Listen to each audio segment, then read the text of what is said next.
Go ahead, Chair. Okay, good evening. I'd like to call the Monday, December 14th, 2020 City of Blue Springs Planning Commission meeting to order. At this time, I will say the Pledge of Allegiance. I pledge allegiance to the flag of the United States of America and to the republic for which it stands, one nation, under God, indivisible, with liberty and justice for all. I would like Karen Fendora, a commission liaison, to call roll. Okay. Planning Commissioner Veal.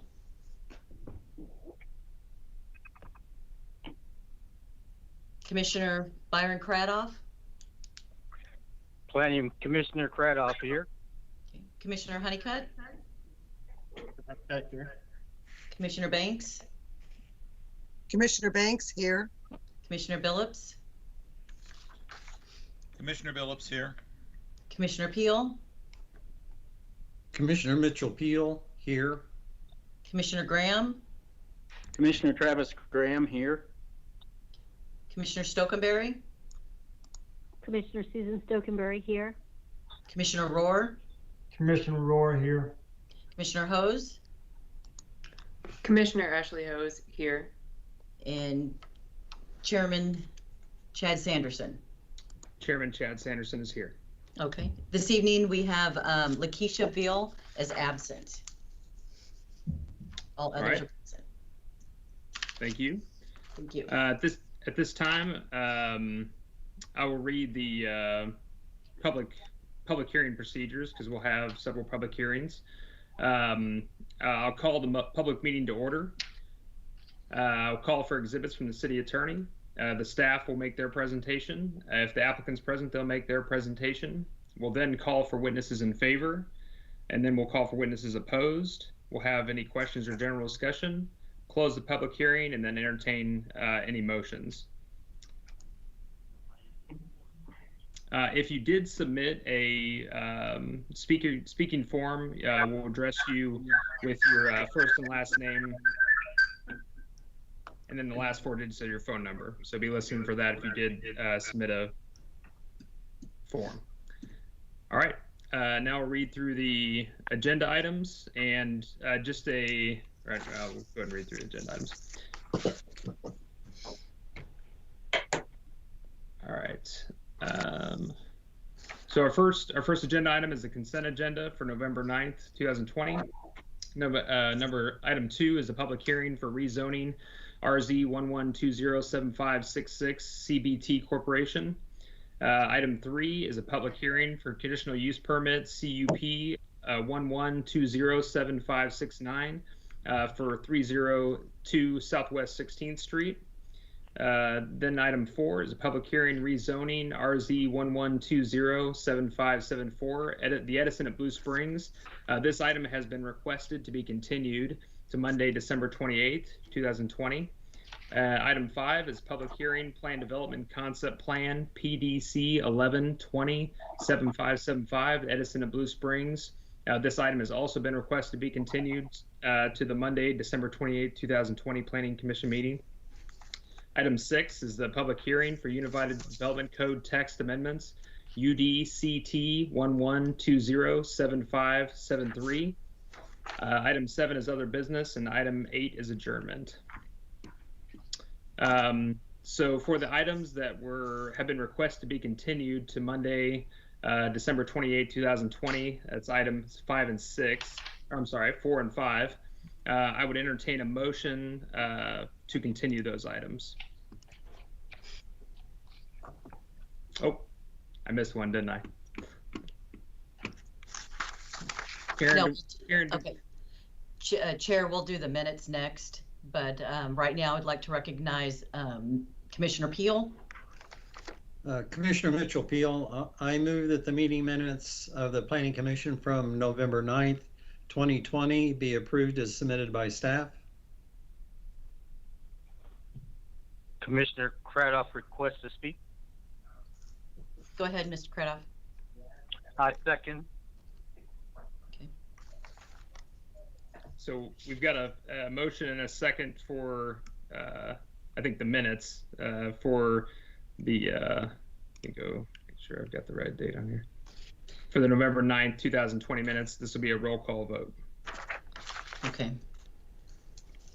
And I'm again going to announce Commissioner Veal. Okay. Commissioner Cradoff. Here. Okay, we're voting on the minutes at this time. Aye. Okay. Commissioner Honeycutt. Aye. Commissioner Banks. Aye. Commissioner Banks. Commissioner Billups. Commissioner Billups here, aye. Commissioner Peel. Commissioner Mitchell Peel, aye. Commissioner Graham.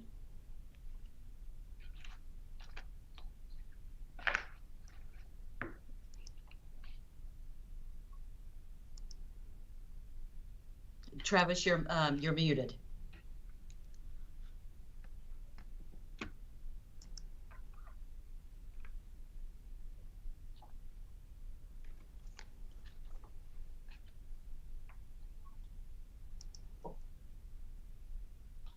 I'll come back to you. Commissioner Stokenberry, Commissioner Stokenberry, aye. Commissioner Rohr, Commissioner Rohr, aye. Commissioner Hose, Commissioner Ashley Hose, aye.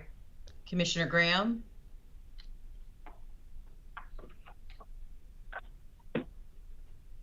okay, and Chair Sanderson. Chair Sanderson, aye. Okay, the minutes have been approved. Okay, so I'm gonna go ahead and jump to the items that were requested to be continued. So those are items 4, the rezoning RZ 11207574, and the public hearing plan development concept plan PDC 11207575. That applicant has been requested to continue that to Monday, December 28th, 2020 Planning Commission meeting. I would entertain a motion for that continuance.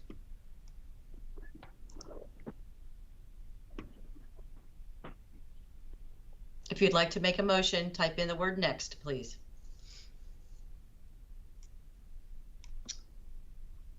Okay. At this time, I'd like to recognize Commissioner Billups.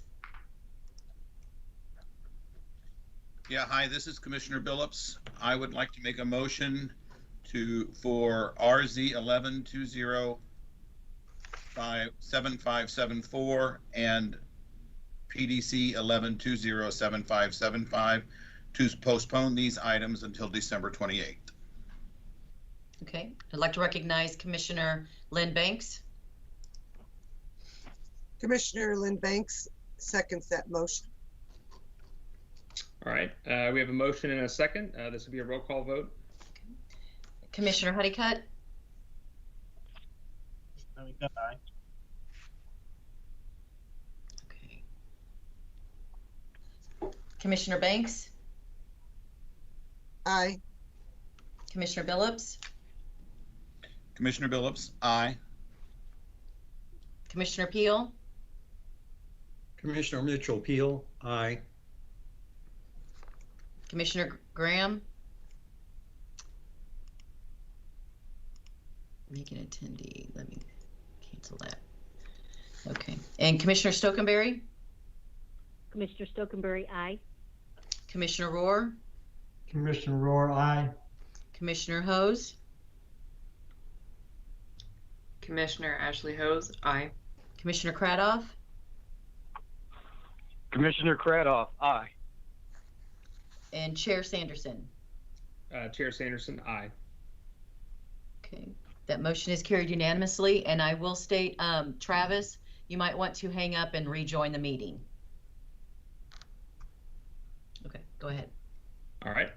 Next item is our agenda item 2, which is rezoning RZ 11207566 CBT Corporation, and I'll go ahead and open that public hearing and call for exhibits from the City Attorney Jackie Summer. Yes, this is City Attorney Jackie Summer. I offer the following exhibits into the record. Exhibit 1, staff report with attachments. 2, application with attachments. 3, affidavit of publication in the Examiner on November 28, 2020. 4, 185-foot notification map. 5, names and addresses of property owners within 185 feet of the site. 6, copy of the letter sent to said property owners. 7, Title IV Land Use Section Blue Springs Code of Ordinances by reference. And 8, 2014 Comprehensive Plan by reference.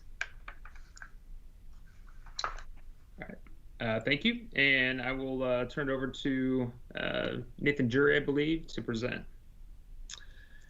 Yeah, this is Matt Wright with Community Development. All right, Matt. Nope, not a problem. Presenting this case, thank you, Chair Sanderson. Before this evening is a request to rezone property located at 2855 through 2859 Southwest 40 Highway from GB General Business to LI Light Industrial. The subject property is located along the north side of westbound 40 Highway between Cemetery Road and Woods Chapel Road. The purpose of this rezoning is to allow the existing building to be used for warehousing and distribution by the applicant, which is CBT Corporation. This property is currently developed and there are no plans for additional development to the site at this time. Therefore, staff does recommend that a general development plan not be required in conjunction with this rezoning. Staff did review the rezoning request under the review criteria and finds that the request is consistent with that criteria. The comprehensive plan designates the 40 Highway corridor as a corridor reinvestment area, which accommodates industrial land uses. This rezoning is compatible with surrounding properties along 40 Highway, which include both existing and anticipated light industrial land uses.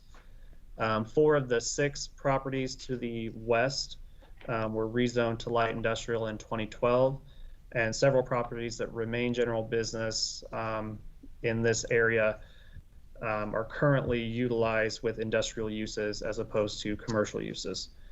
The overall design of the site and the building with front-loading bay doors does lend itself more towards light industrial uses as opposed to commercial uses. The site is screened to the north with fencing and landscaping to buffer single-family homes to the north. This rezoning does further the goals of the comprehensive plan by growing and diversifying businesses and supporting small business development, particularly along the 40 Highway corridor. And staff recommends approval of the request, and I will stand for any questions. All right, thank you, Mr. Wright. Any questions for Mr. Wright from the commissioners?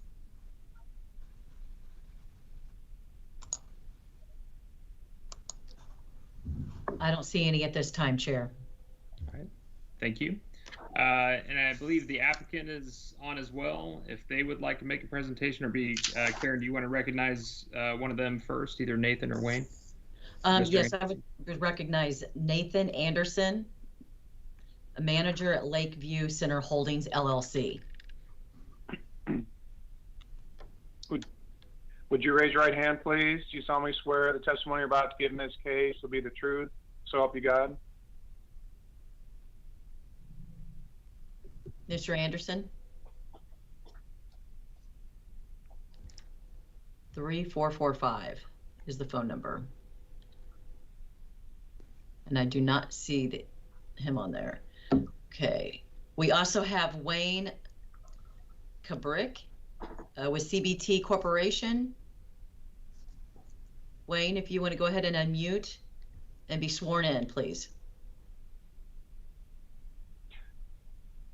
Sir, do you solemnly swear the testimony you're about to give in this case will be the truth, so help you God? Hey, Okay. Yeah, Mr. Kabrick, if you have any presentation you'd like to give or be available to answer questions, then please proceed. yeah, I'm here to answer questions, whatever you might have Okay. about our business. All right. Does the commissioners have any questions for Mr. Kabrick?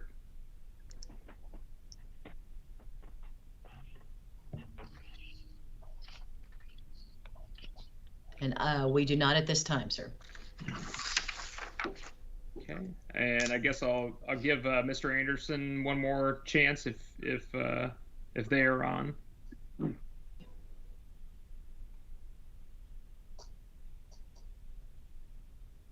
Okay. All right. So at this time, I would ask for any witnesses in favor to speak.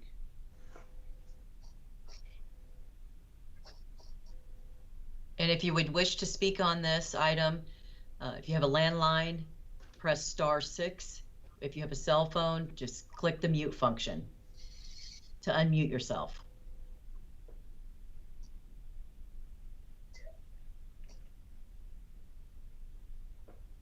Okay. Okay, looks like we don't have anything at this time. Okay. And I will go ahead and ask for witnesses opposed.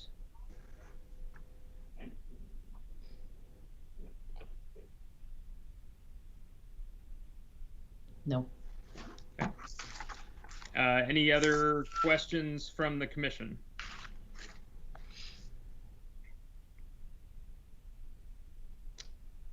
Okay. All right. Then I will go ahead and close the public hearing, and I will ask for a motion on this application. Okay. At this time, I'd like to recognize Commissioner Peel. Commissioner Mitchell Peel, I move that the rezoning request RZ 11207566 for the CBT Corporation to be approved as submitted by staff. Okay. And at this time, I'd like to recognize Commissioner Billups. Commissioner Billups, I second the motion. All right. We have a motion and a second. This will be a roll call vote. Okay. Planning Commissioner Banks. Planning Commissioner Banks, aye. Commissioner Billups. Commissioner Billups, aye.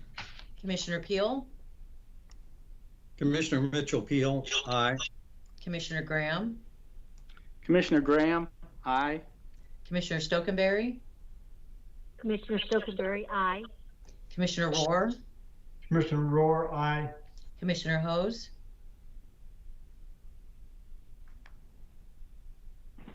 Commissioner Ashley Hose, aye.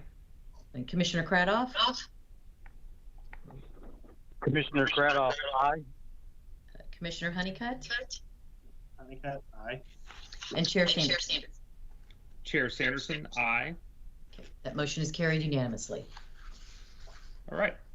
So that rezoning will be heard by the City Council on their Monday, December 21st, 2020 meeting at 6 p.m. This is all the testimony to be heard on this item, so if you'd like to leave the meeting, please do so now. All right. So next item on the agenda is item 3, a conditional use permit CUP 11207569 for 302 Southwest 16th Street. I will open the public hearing and call for exhibits from our city attorney, Jackie Sumner. Mr. Chairman, I offer the following exhibits into the record. Exhibit 1, staff report with attachments. 2, application with attachments. 3, affidavit of publication in the Examiner on November 28, 2020. 4, 185-foot notification map. 5, names and addresses of property owners within 185 feet of the site. 6, copy of the letter sent to said property owners. 7, Title IV Land Use Section Blue Springs Code of Ordinances by reference. 8, 2014 Comprehensive Plan by reference. 9, letter dated December 9, 2020 from William and Maggie Reisinger. And 10, letter dated December 9, 2020 from Shelley Mullane. Okay, thank you. Now I ask staff to go ahead with their presentation.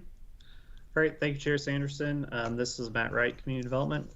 Before you this evening is a request for a conditional use permit for the development of a paired house or duplex for property currently addressed as 302 Southwest 16th Street, which is located at the southeast corner of Southwest Walnut Street and Southwest 16th Street.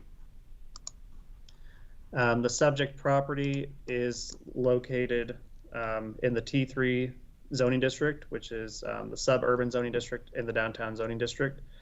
T3 is the lowest density residential zoning district, which allows single family and accessory dwelling units by right, and conditional use permits are required for the review and approval of paired houses or other two-family dwelling units. The applicant, Chad McAtee with RC McAtee Construction LLC, is proposing to develop a paired house on the south 33 feet of the existing parcel, which was originally platted as two 50-foot lots.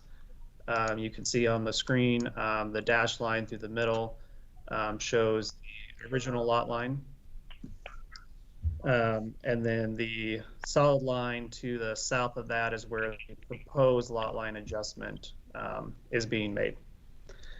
And that minor subdivision plat will be reviewed administratively.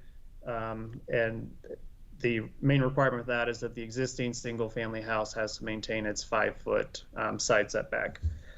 The applicant is requesting to build a 2-story duplex on the south property, meeting all setback and parking requirements, which have been provided in the staff report. A final plot plan and building plans will be reviewed by the Downtown Review Board prior to building permit issuance. I will point out that there is an existing detached garage on the property, which is proposed to remain at the rear of the lot. Staff does recommend that if a building permit is not issued for a building on this south lot within 1 year of recording of the plat, that the garage either be demolished or the proposed lot be recombined with the single family lot. That just ensures that the lot doesn't become used for long-term storage, which is not permitted in the residential or T3 zoning district.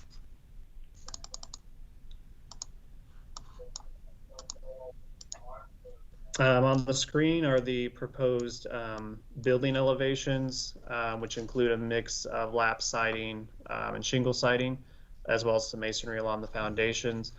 There is a minimum 75% masonry requirement for the downtown zoning district for non-single family buildings, and therefore at least 75% of the siding must be a cement board siding to meet that requirement. And that would be reviewed in greater detail prior to building permit approval.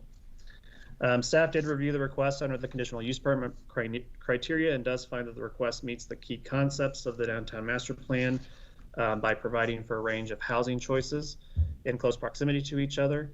Infill development is appropriate near collector streets such as Walnut Street and 15th Street. The adjacent neighborhood is also zone T3 and includes predominantly single-family homes, but there are some duplexes mixed in, which does provide the housing options envisioned under the downtown master plan. The proposed development will not have a detrimental impact on the overall design of the streetscape. Regardless of whether or not the property is developed as a single-family or a two-family residence, a building with the same massing, design, and other and scale could still be developed. The overall building still gives the appearance of a single-family residence with one main entrance on the front with a 2-space parking pad in front of it.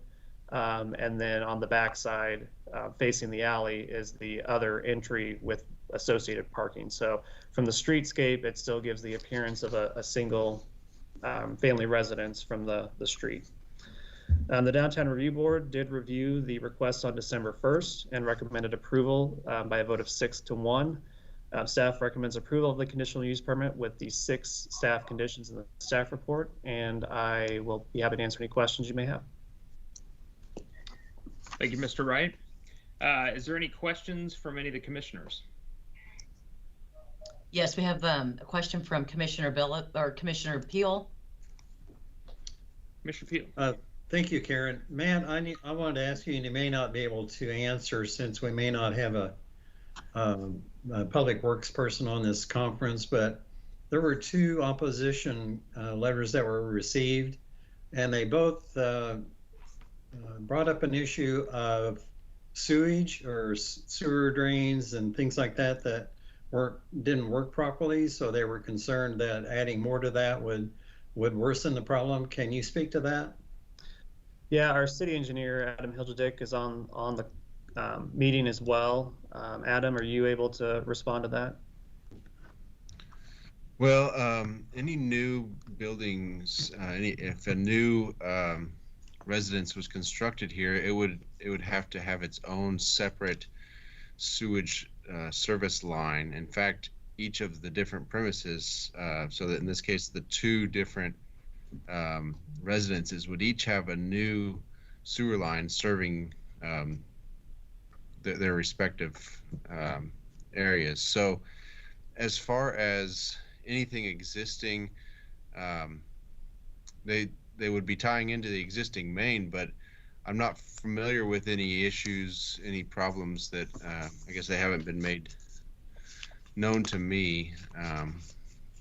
But if there was anything that was existing on the current 302 house, if that was a problem, that wouldn't be impacted by this new construction. Okay, one additional question, Adam, is that I believe they said something about the roads are in disrepair along that street. Can you answer that as well?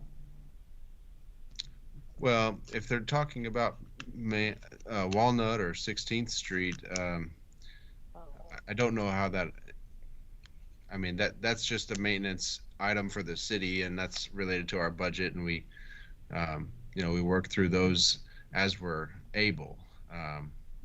So I guess maybe, traditionally we would have a half road improvement, but is that kind of what you're getting at?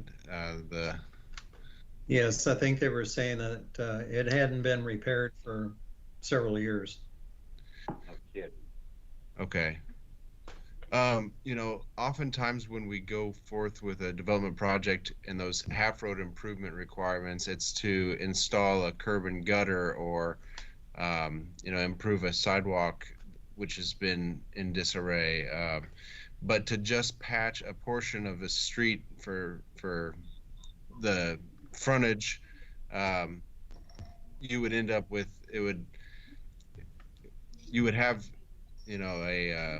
a patch on that piece, maybe if you did a mill and overlay, but it wouldn't match the rest of the street. Instead, when we do those rehabilitation projects, we like to do them a full street section at a time. So I'm not sure if I'm answering your questions or addressing your concerns there. Okay, I just wondered if there was some idea of when that would be to resurface, or I'm sure you probably have no idea. Off the cuff, I don't know. Honestly, that's something that we take into account, a number of different factors: the age of the road, the last time it was treated, our budget for that year, whether or not there are other capital projects. And looking forward, we don't have that list established for the coming years. That's something that we assess annually. So I don't know off the top of my head when those streets were treated, and I'm not certain when they will be again. Okay, thank you, Adam. Thank you, Mr. Wright. All right. All right. I'm sorry. I would also like to recognize Commissioner Billups. Yeah, hi, this is Commissioner Billups. Two questions. Matt, I don't know, you can hopefully answer this. The one no vote from the Downtown Appearance Board, can you tell us if they gave any reasons for that? I do not believe that they cited a specific reason for the no vote. Okay. And am I right? I'm reading this lot plan here. This new lot will be 33 feet wide. Is that correct? That is correct. In the downtown zoning district for the T3 zoning, the minimum lot width is 25 feet. So it does meet the requirements for development. And so you would have 25 feet with what kind of setback on each side? 5 foot? Minimum 5 foot. So you could potentially you could have a 15-foot wide building. Correct. Okay, thank you. Okay. The next commissioner I'd like to announce is Commissioner Banks, Lynn Banks. Thank you. This is Commissioner Banks. I do have a few questions. I'm my main concern is the residents are talking about the sewer backup and then the water, I guess, draining into their yards. That's the concern that I have. Of course, there's no curbing. You know, I don't know if that's going to be addressed, or if you're not aware of it, Adam. I gather there, you know, if that would be something that you could address. You're going to add more to maybe their situation. So, and I do have one more question, and then I'll just wait for the answers. The alley, that's going to be the access to the other property, the back property. It didn't look like it was utilized very much. So does the city maintain that alley? That's something I'd like to know, because looks like that's going to be their access back there.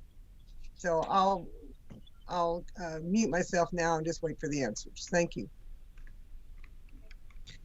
Okay, I can speak to those to some extent. So, yeah, I'm not familiar with any sewer backup issues. Those are typically something that we address at the time of the call. So if we're notified, we send a truck out and we clear that backup if it's in the main. If it's something that's in the lateral is the homeowner or property owner's responsibility to maintain. So once it gets to the actual main, the city takes ownership of it, and we do a pretty good job of addressing those with a vacuum truck. So stormwater issues or any concerns with stormwater, this would necessitate, this would have to have a stormwater study, and that would be something that the developer would need to evaluate and basically compensate for any additional runoff or any less infiltration, really, and detain that on their site. So that's something that we would be looking for as a stormwater report addressing the increase in impervious area and the associated stormwater improvements, which would be on this site. So the city does not maintain alleys. We do have some alleys in the downtown area, and in this case, this would be utilized as kind of access to the site. There's a neighboring property to the east that utilizes this same alley for access. The city does not maintain the alleys. We don't plow the snow there, and we don't repave them or anything like that. So coming off the alley for access is allowed, but a lot of them are unimproved or just not maintained.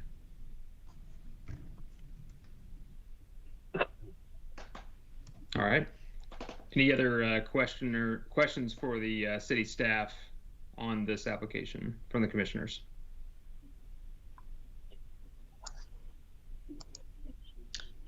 I don't see any more. All right, thank you.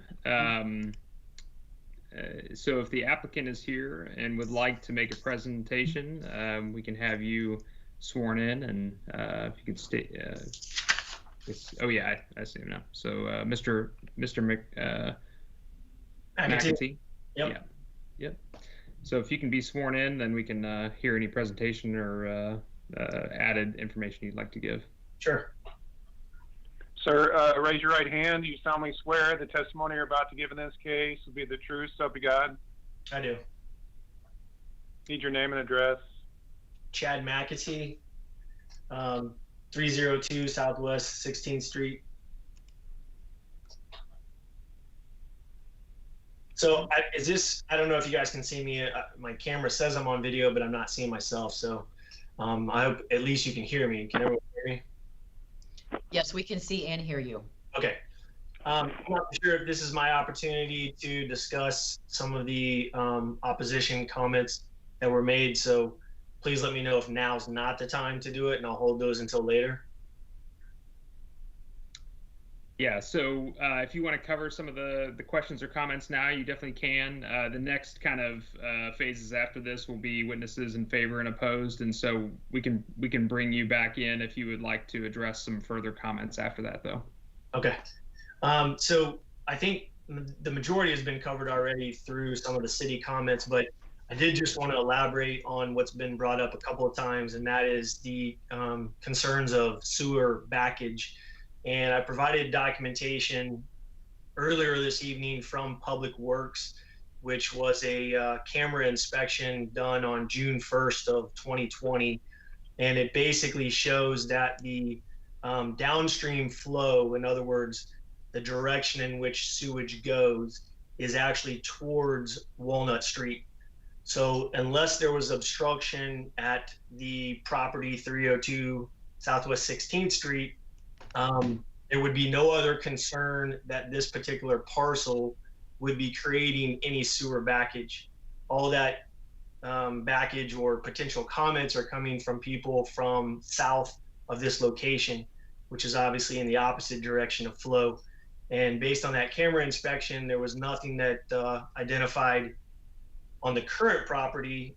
And obviously with any building on site, whether it be single family or the paired family, those would be new lines and therefore wouldn't create any of those concerns either.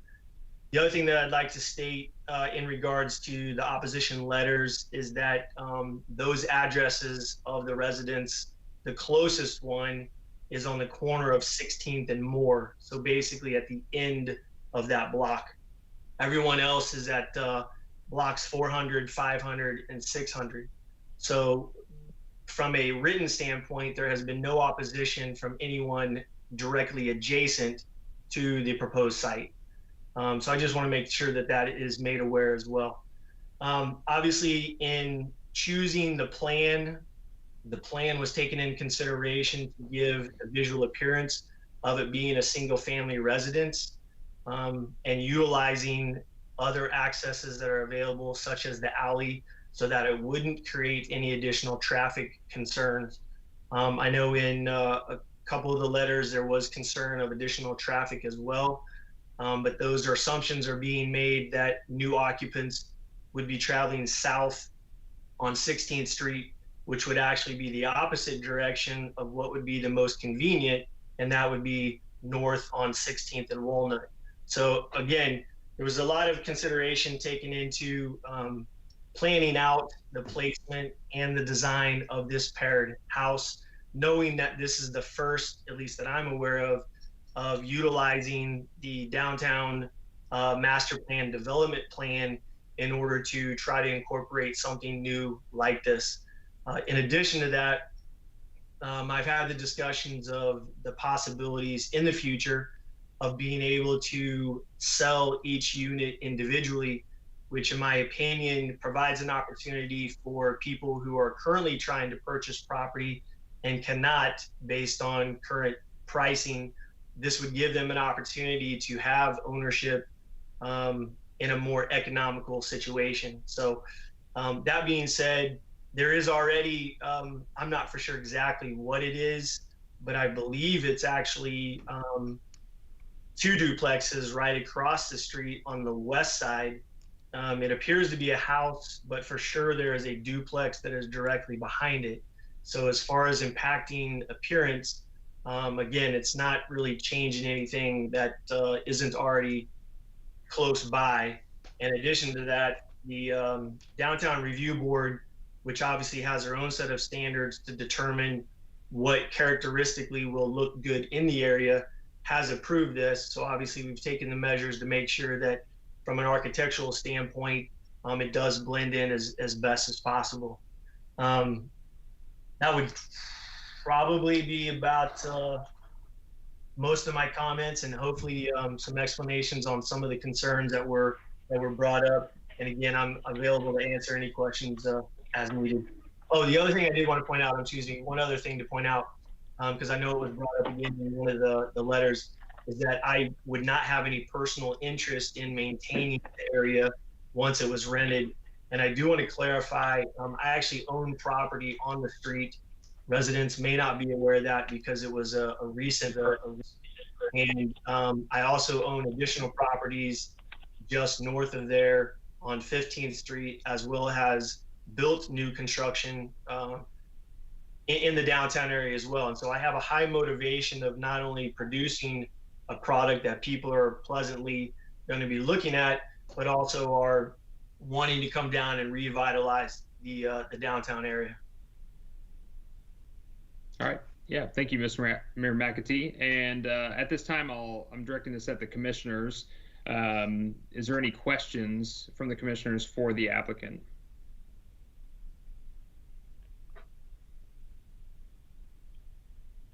There are no questions at this time, Chair. Okay, thank you.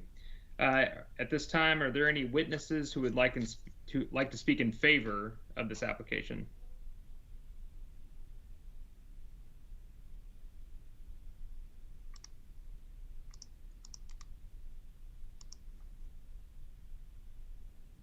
Okay, hearing none.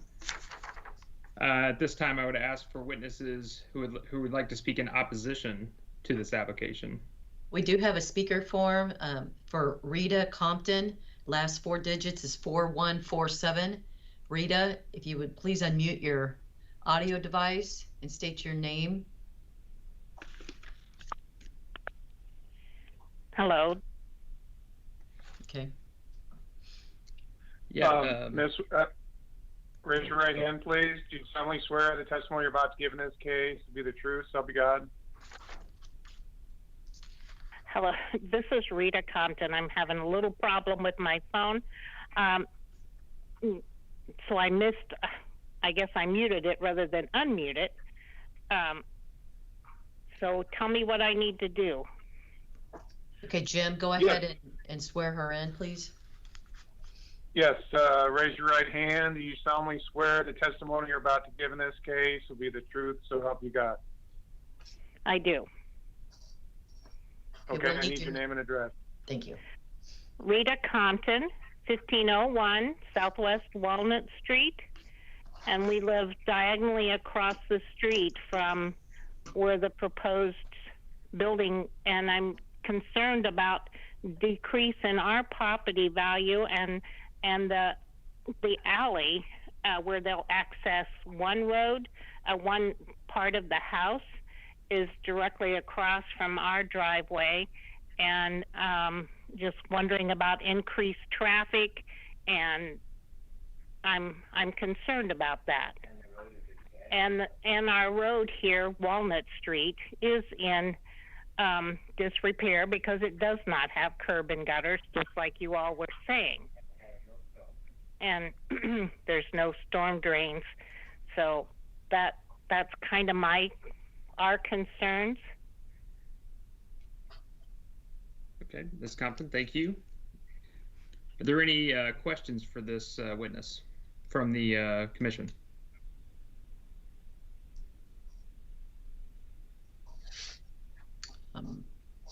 There are no questions at this time, Chair. Okay. Thank you, Ms. Compton. Thank you. All right. I'll open it back up again for any other witnesses opposed to this application. Can you hear me? I can.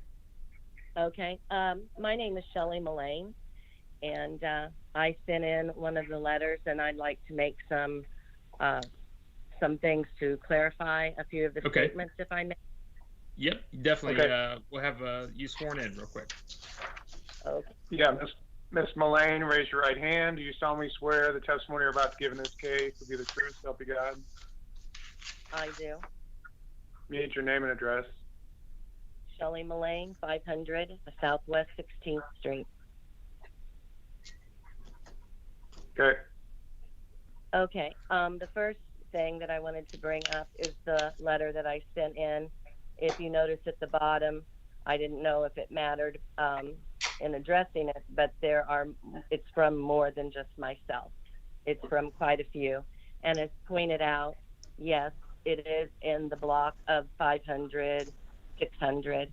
And about the traffic flow, we living here for many years, we watch the traffic, we see the traffic, we're affected by it, and it doesn't necessarily mean that it's going to go towards the north. A lot of it comes down. The duplex that's being referred to that is behind the house across the street. A lot of those people come out and they come down. How do we know? Because we see the cars, we kind of know where people live in this area. As far as the statement about, revitalizing and bringing things nice in the area, that's great. But this is new construction in amongst a lot of older homes.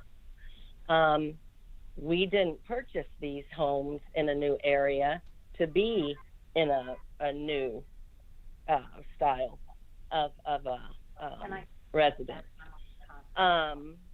Also, as far as the sewer lines, if I'm understanding, and I may be confused, but I understand that each of those will have their own sewer lines, but don't they lead into the main sewer line?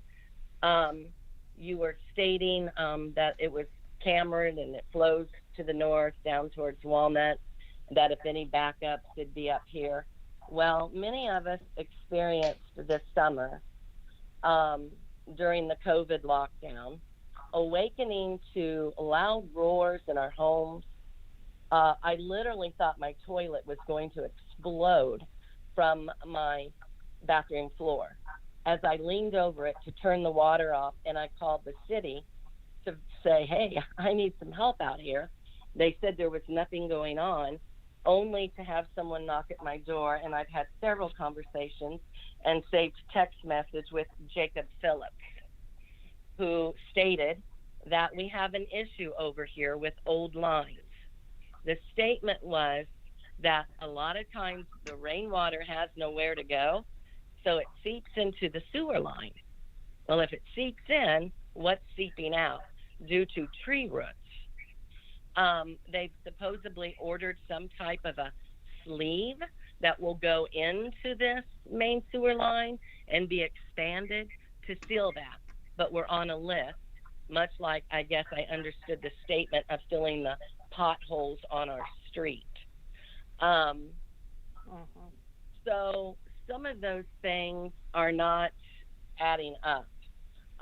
We've had people, and they may be on this call, that have had sewage come up out of their toilet and blow onto their ceilings from when they did this. So I've also been in touch with, I believe his last name is Sandy, with the city about standing water issues over here. No curbs, no storm sewers. So basically, here's what I was told. It's in my letter. They've done a survey, of which I didn't get one, as to keeping our neighborhood old, who wants to have these sidewalks and curbs put in. And it was stated that residents did not want to lose the authenticity of this area to do so. I was advised to get a sub pump. I had one. I now have a whole bunch in my basement. So there are issues in this neighborhood. And I just feel that new construction is only going to add to the, the issues. And the builder's statement is that he now owns property here, there, over there, here and there, and he wants to be able to sell these off later as individuals, therefore going to who we know, we don't. Who's going to rent it? We don't. Who's going to keep it up? There's quite a few of us in this neighborhood, believe it or not, that spend a lot of money and time on our area.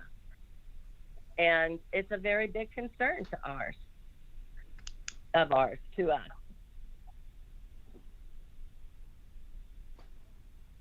I suppose that's all I should have been taking notes, but I did not. So those are the things that I remember. Okay. Yeah. Thank you, Ms. Mullane. And is there any questions for this witness from the commissioners?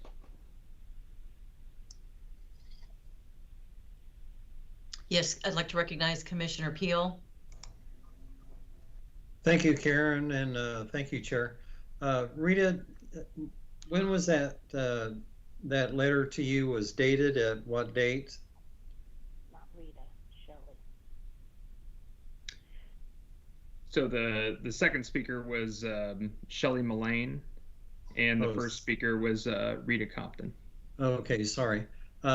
So my connection dropped, so I had to rejoin. So is it Shelley that had received the letter? On what? What did I said? I have a text message that I have saved from Jacob Phillips. Jacob Phillips has also been on my front porch discussing the sewer line problem over here, the odors that come up, and I'm not the only one that gets the odors. I've had my sewer line replaced from my house to the main. I've done that, paid for that. These are odors that come up bathtubs, sinks, and I have that text message from Jacob. And when is that text message? When was it dated? I'm looking on my phone, July 17th. We've been dealing with these things since July 17th. And that was 2020? Yes, sir. Okay, thank you. Thank you, Chair. Are there any other questions for this witness from the commissioners?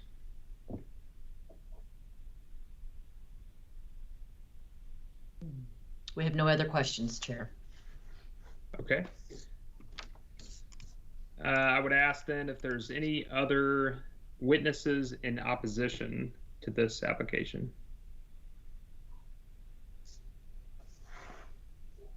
If you'd like to speak, you're using a cell phone, just click the mute function.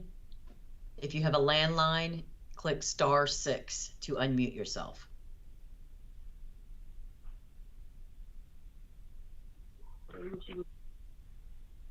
Yeah. So if we wanted to open in and speak now, would you get sworn in? Yes, sir. Yes. Okay. My name is Sir. and I live. Yes, sir. Go ahead. Raise your right hand. Do you solemnly swear the testimony you're about to give in this case will be the truth, so help you God? Yes, sir. I need your name and address. Jimmy Owen. It's 601 Southwest 16th Street. Okay. I would just like to say, in opposition to the point that the developer was trying to make, that we, I agree with everything Shelley had to say. There are a lot of us who live on this street who are on Shelley's list. We all gave our addresses and our names to support the opposition. I just kind of feel like that was a corner lot on a very, very small house that very easily could have gone to a young family here in Blue Springs had it been affordable to do so. But by allowing a developer to come in and buy a tiny 2-bedroom house at $200,000, you priced out anyone who would have had a child that could have gone to school with my kids at Thomas Ulpican right there. And now you're going to build up apartments on that lot. So any of us who bought this neighborhood, a home in this neighborhood, because we like the school, we like the houses, we like our neighbors, is this what we have to look forward to? All the older homes in the area, as the elderly homeowners start to, move into homes smaller, downgrade, pass away, what have you, are all of our houses on this 16th Street just going to be bought up by developers and then turned into apartments,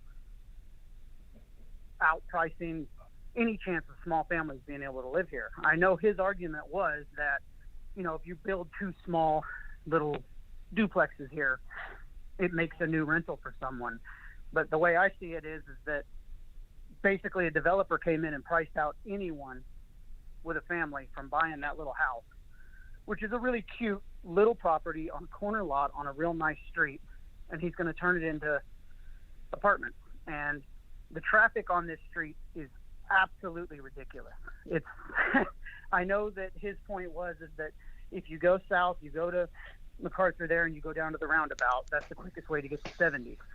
But the quickest way to get to 40 is to come from that direction up to my house and take it down where I live. And that was another opposition to the traffic that, you know, Rob Carter, Dee Dee Carter, myself, Shelley, Aubrey Cook, there's several people who live here. We own homes here. We're trying to raise our families here. This is not something that we want. That's, you know, I'm not trying to talk bad about anybody or say anything negative against the sewer or the streets or how the city's trying to maintain our street with their budget. You guys do a great job. That's why we want to live here. But we want to live here with single family homes with families in them. Yep. That's all I really have to say. Okay. Thank you, Mr. Owen. Does the commissioners have any questions for this witness?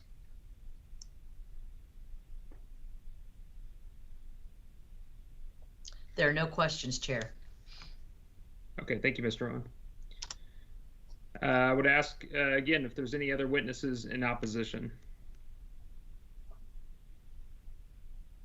Yeah, this is Cole Reisinger. I'd like to make a comment if I could, please. Sir, raise your right hand. Do you solemnly swear the testimony you're about to give in this case will be the truth, so help you God? Yes. Need your name and address. William Reisinger, 312 Southwest 16th Street. Okay.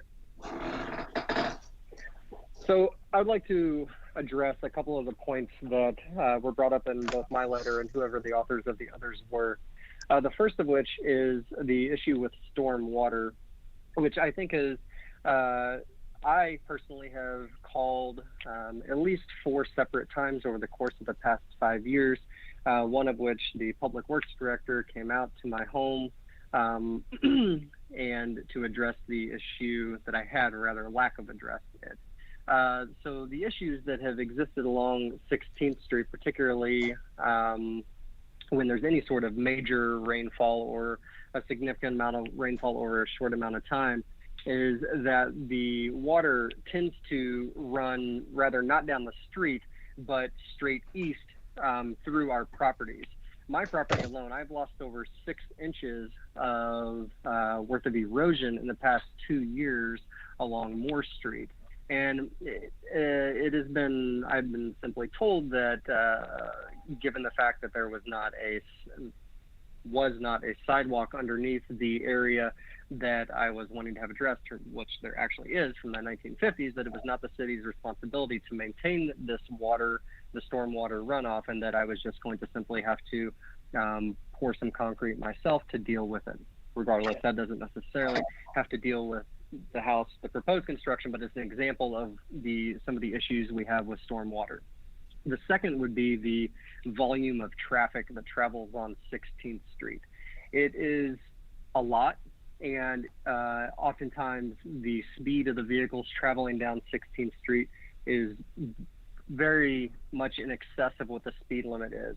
It creates a very dangerous situation for the homes, and particularly the homes that have small children, of which there are a number along 16th Street. And in addition, there are a couple of families that live along 15th Street that have multiple children, some of which are actually blind and that ambulate up and down 16th Street oftentimes. And there have been multiple incidences of where vehicles traveling up and down 16th Street do not stop, or the vehicles traveling up and down Moore Street do not stop, creating a dangerous situation for not only my home, but the homes that are around there. Additionally, I echo what I think it was that Shelley said regarding the type of homes that we desire to see constructed and or remodeled in that area. And it is not duplexes, it is not rental units. If any properties are to be constructed or built around there, it would very much, we would like to see single family homes, of which are fitting with the architectural styles and the sizes of the homes that are there. I personally do not want to see additional rental units popping up, which are going to further degrade my personal property value. and potentially bring in homeowners, of which I do not know their income level, how they will maintain their home, and which could potentially lead to further degradation of my property. And I think that there are many of us, in particular my neighbor Joe Haney, my neighbors across the street, we are very united in the fact we do not want to see additional rental properties constructed. There is already a home on 16th Street that has at least 3 to 4 families living in it, some of which are rotating out on a frequent basis and creating another dangerous traffic situation because none of them seem to abide by the traffic laws.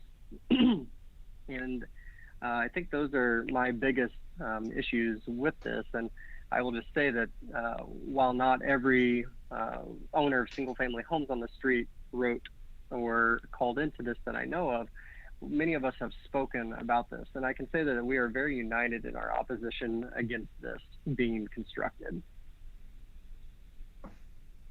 Absolutely. All right. Yes. Thank you, Mr.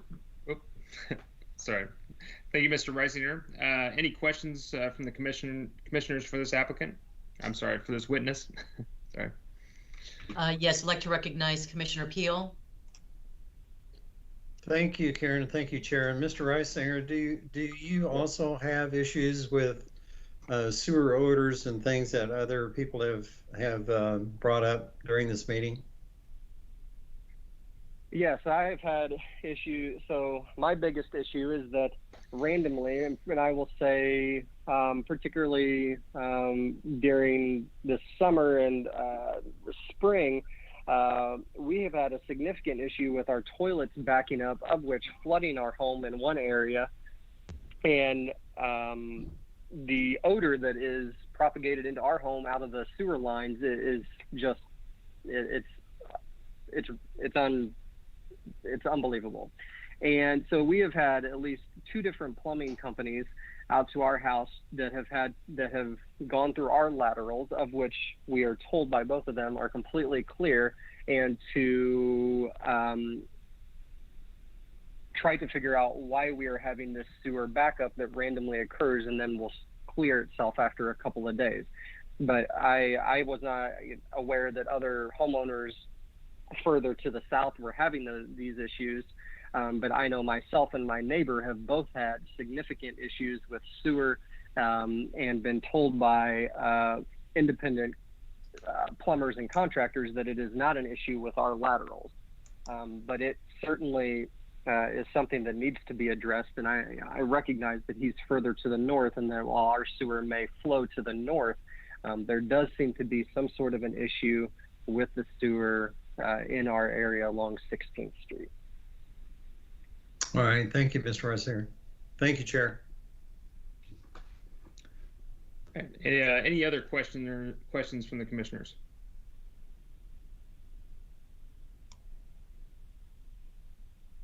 Okay, no more questions at this time. All right, thank you, Mr. Reisinger.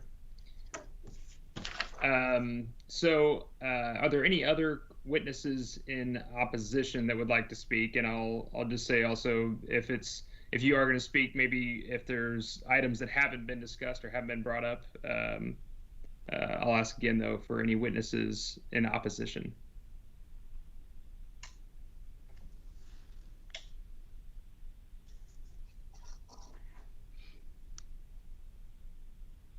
Okay. And I'll turn it back over to Mr. McEntee. Is there any other comments that you'd like to make to the commission in response to any of the witnesses? Not or make them toward the commission, but any questions or issues you'd like to cover at this time? I'd just like to add some clarification to a couple of comments that were made, just so that everyone is on the same page. The little red house that's on the corner of 16th and Walnut is not being torn down. That house will remain. So as far as character and opportunities for a family to occupy that house, that still exists. What is being requested is the vacant lot to the south of that house, which currently does exist, is where I'm proposing this paired housing, which again is not going to look like a duplex from the front of 16th Street. It will look like a single family house. And the other thing I'd like to clarify amongst the residents is, and the city can feel free to correct me if I'm incorrect, but my understanding is that if this conditional use permit is denied, I still have the opportunity to build a single family residence on that vacant lot without opposition.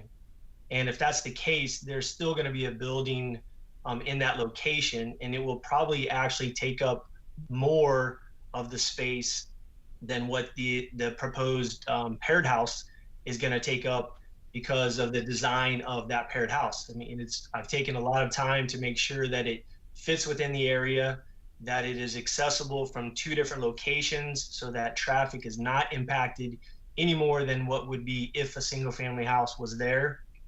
And some of the other concerns, again, reemphasizing the sewer structure,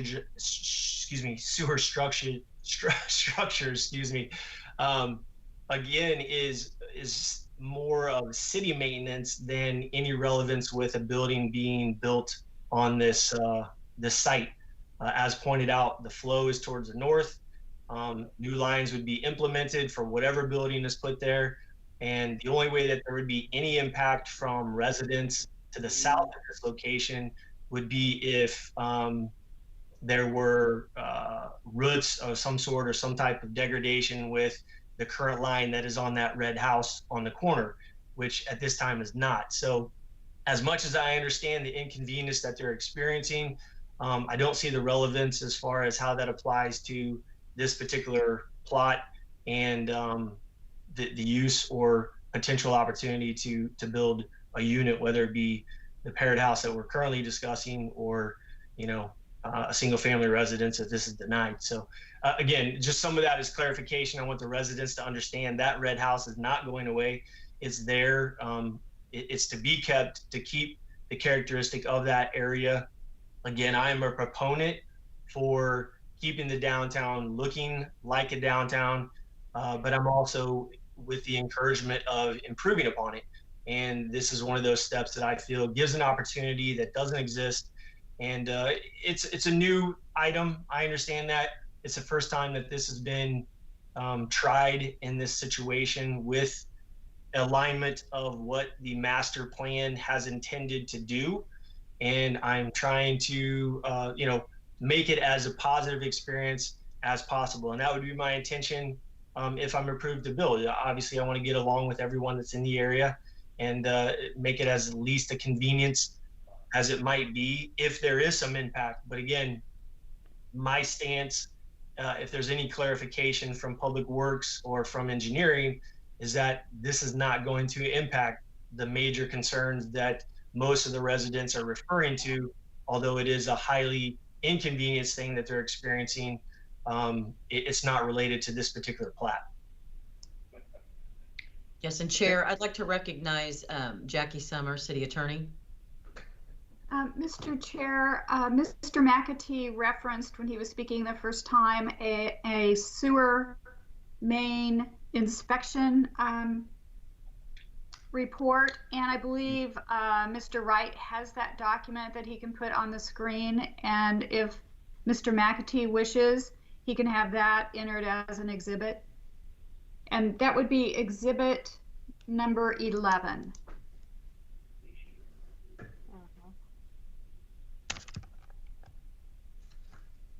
Mr.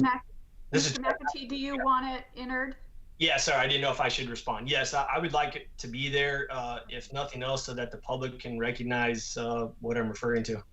Okay. It'll be part of the record.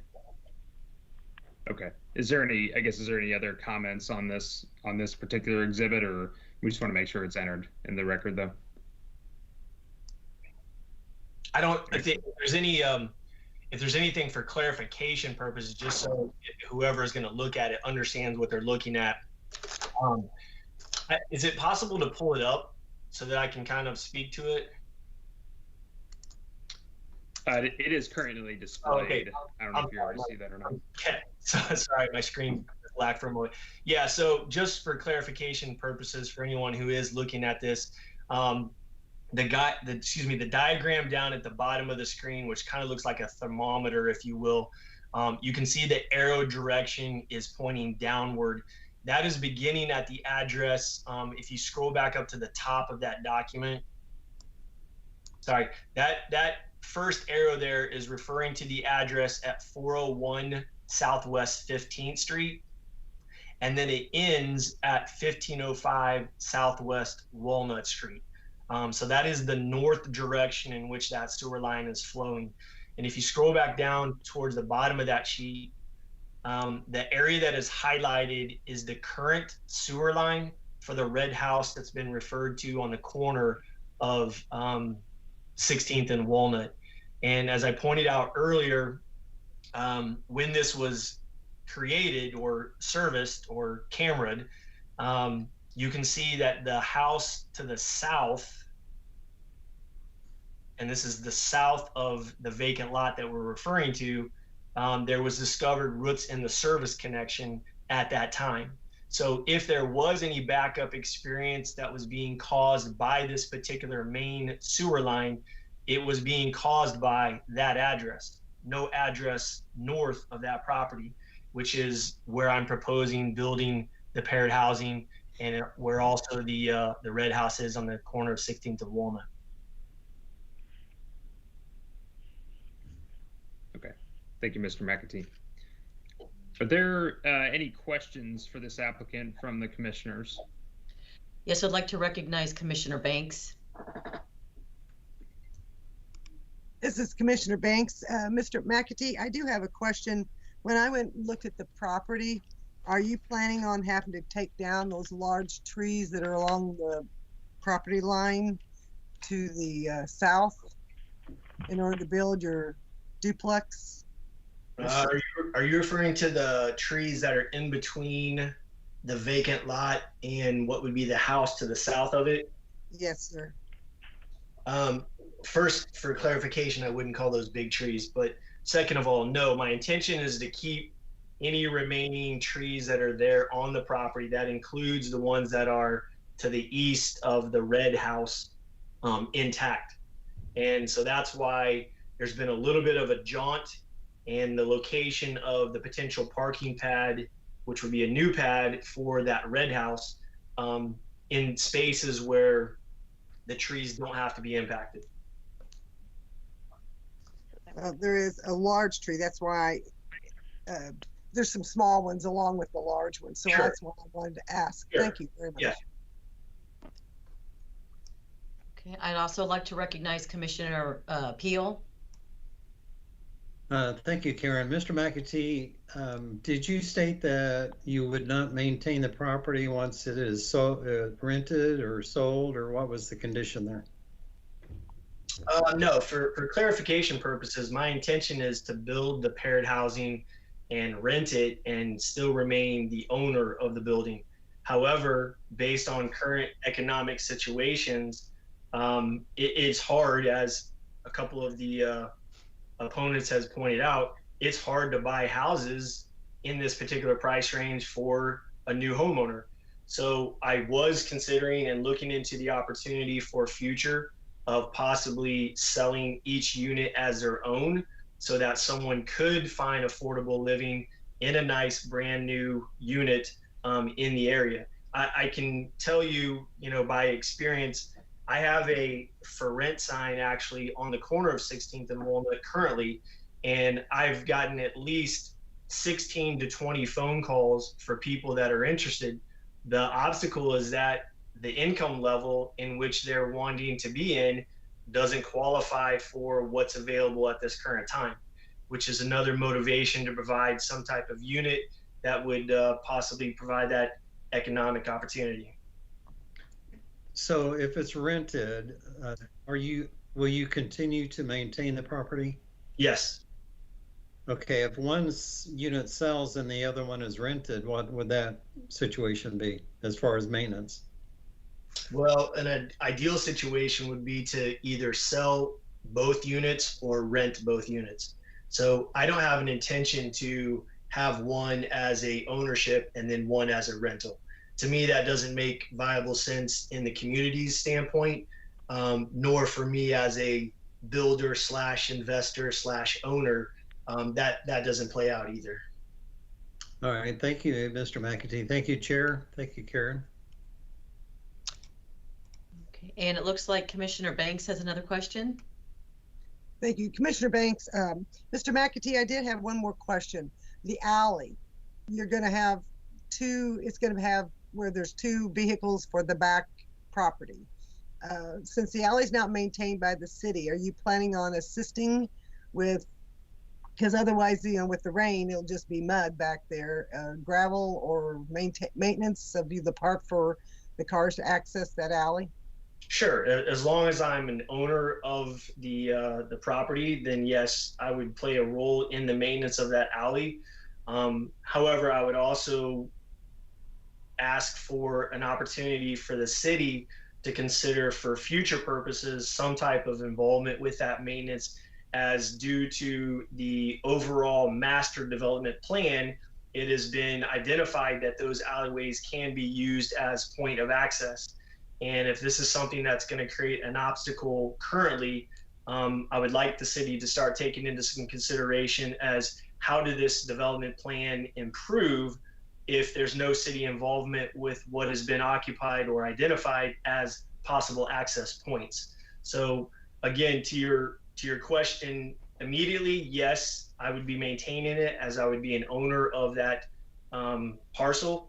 But for future purposes and development purposes, not just in this location, but anywhere in the downtown area that is part of this master development plan that has identified alleyways as access points, I would encourage the city to start consideration or thought processes as to how they might be able to assist or participate in that development. Thank you. Are there any other questions from the commissioners at this time? All right, thank you, Mr. McAtee. I will bring it back up for any other general discussion by the commissioners, or any other general questions, I guess, from the commissioners.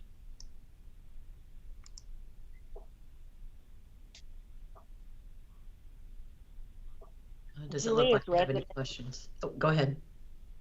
I'm sorry, I didn't know if we as residents opposing get to now make any further comments after the builder got the opportunity. So normally I would say no, and I'll kind of, Karen, what's kind of the protocol there? Basically, is if you're going to talk about something other than what you have already talked about. If well, not, yes. then no. He brought up the comment. And I need to ask who's speaking. Okay, sorry, Shelley Mullane. Okay. He had brought up the statement about regardless if this passes or not, then he can still build. I believe all of us would rather see a single home built there than double a duplex. The duplex that is across the street sits behind the house that's there and is not what you see as you come down the street.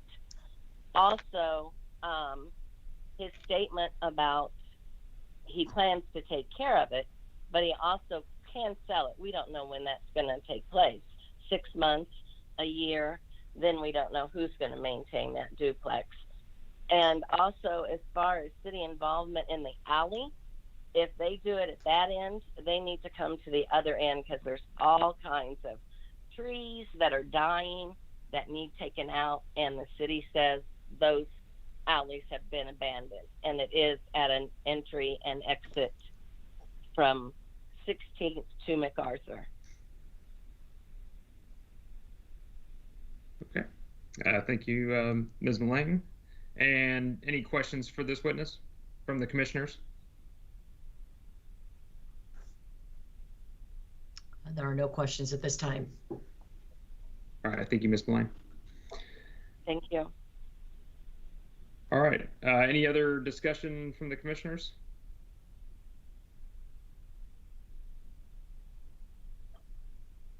Okay. Hearing none, I'm going to close the public hearing, and I would entertain a motion.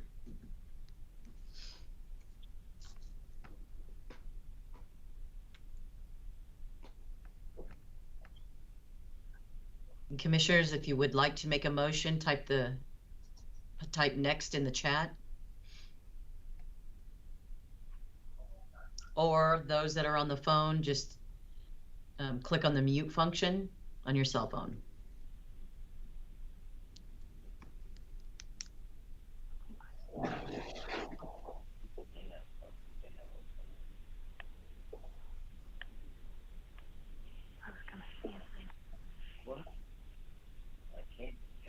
Okay. This time I'd like to recognize Commissioner Graham. Chairman Sanderson. Commissioner Graham. Yes, I'd like to make a motion for approval of, let me get to the right one, the conditional use permit CUP-11-20-7569 for 302 Southwest 16th Street with any staff conditions.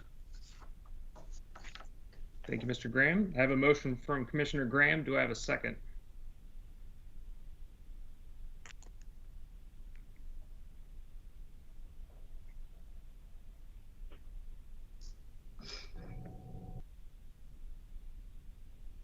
Okay, at this time, I'd like to Commissioner Billups. Commissioner Sanderson, this is Commissioner Billups. I would second that motion. All right, thank you, Commissioner Billups. We have a motion, we have a second. This will be a roll call vote. Commissioner Lynn Banks. Commissioner Banks, no. Commissioner Billups. Commissioner Billups, aye. Commissioner Peel. Commissioner Mitchell Peel, aye. Commissioner Graham. Commissioner Graham, aye. Commissioner Stokenberry. Commissioner Stokenberry, no. Commissioner Rohr. Commissioner Rohr, aye. Commissioner Hose.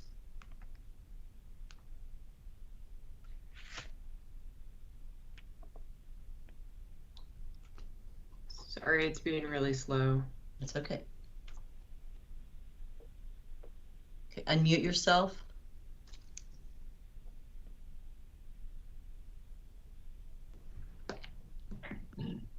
There we go. Okay. It was being really slow on the button. Sorry about that. Commissioner Ashley Hose, no. Okay. Commissioner Cradoff. Commissioner Cradoff, nay. Commissioner Honeycutt. Commissioner Honeycutt, no. And Chair Graham, or Chair Sanderson. So Chair Sanderson, nay. Okay, that motion has been denied. With the vote, 1, 2, 3, 4, 4-6. Okay. And that is a recommendation. Okay, so that conditional use permit will be heard, that recommendation will be heard by the City Council at their Monday, 21st, 2020 meeting at 6 p.m. This is all the testimony to be heard on this item, so if you'd like to leave the meeting, please do so now. Okay. So the next item on the agenda is item 6, UDC text amendment UDCT 11207573. Open the public hearing and call for exhibits from our City Attorney, Jackie Summer. Yes, Mr. Chairman, I offer the following exhibits into the record. Exhibit 1, staff report with attachments. Exhibit 2, application with attachments. Exhibit 3, affidavit of publication in the Examiner on November 28, 2020. Exhibit 4, Title 4 Land Use Section Blue Springs Code of Ordinances by reference. Exhibit 5, 2014 Comprehensive Plan by reference. All right, thank you. And I would ask the staff for their presentation. All right, thank you, Chair Sanderson. Matt Wright with Community Development. Before you this evening is a request for the review and recommendation on UDC text amendments, which is amending multiple sections of the UDC.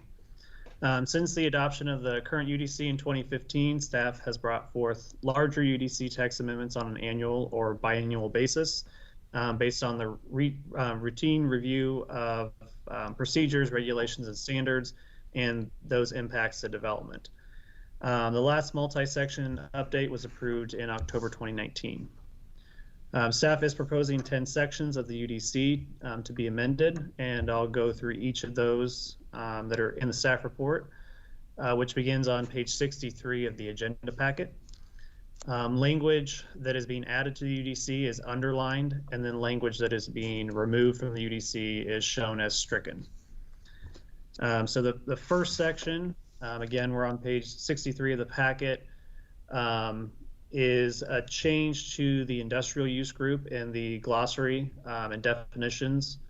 And that is to remove the freight terminal land use and replace that with the warehouse distribution center. This primarily came about earlier in the summer, where we had a new user for the Haldex facility, and based on their land use as a distribution type facility, the closest definition in the UDC that we have is a freight terminal.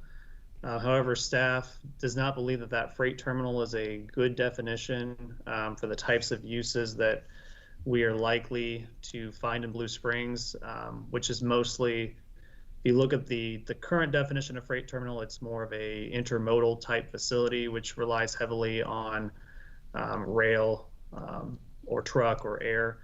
And that's not, staff does not believe that best addresses the more realistic land uses that we are seeing in Blue Springs. Therefore, we're proposing to replace that with a warehouse distribution center, which is a use primarily engaged in the receiving, storage, and distribution of goods. Typical uses include distribution centers in which goods are received by truck, stored, and delivered to residential or commercial customers, off premises by truck or other delivery vehicle. So that is the first section. There will be a later section where we will address the use table on this, but that's just getting the definition spelled out in that first section. Section 2 is another land use change in the glossary section of the UDC. This one is an addition to the residential use group of an independent senior housing classification. We've had a number of independent senior housing developments that have come through in recent years, which, because they are independent senior living, we did not have a use group specifically for senior housing, and therefore they were just classified as multifamily housing. There has been interest, I know, from both the Planning Commission and City Council in the past on better defining that and possibly having a mechanism in place to more regulate that, to keep independent or what's being classified as senior housing from dropping the designation of senior housing. And this is a way of doing that. The City Council, with the Remington Place development that went through a couple of months ago, down near 7 and Clark, the council did make an amendment to that development plan that went along with that to add a restriction that restricted it to senior housing. And so we're following suit on that and adding this as specifically as a use, which would be a residential housing development, which may include any form of housing, including detached, attached, and multifamily housing units, that is designed for and dwelling units principally occupied by residents ages 55 and older. And the building type and unit density is determined by zoning.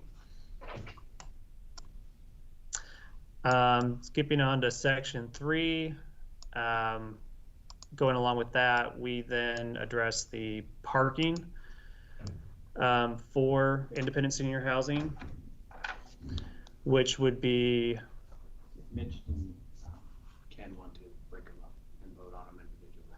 Oh, okay. Sorry. Do been informed. Okay. And then for independent senior housing, the parking minimums would be 1.5 spaces per dwelling unit, which is consistent with what we've seen the 3 other senior housing developments that have been approved in recent years request. So we're staying consistent with that.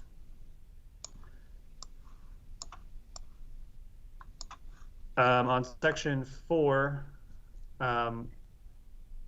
we are looking at the off-street parking requirements and making some changes by adding a Schedule C parking study to the bicycle parking, which falls in line with the off-street parking Schedule C that we added back in 2019. And then for bike parking, we are proposing to clarify that for industrial uses, it is 3% of the number of employees based on the largest shift. That is what we've been using by practice, but that is not what is clear. We're just clarifying that in the code that's how we're doing that. And then for residential, currently it's 1 per dwelling unit. We are proposing to amend that to 1 per 8 dwelling units where there's no access to a private garage space. The main reason for that is that for a multifamily apartment building, for example, that does not have any garage spaces, they would have to have a bike rack for every single unit. We think decreasing that to 1 per 8 dwelling units would still provide ample bike parking.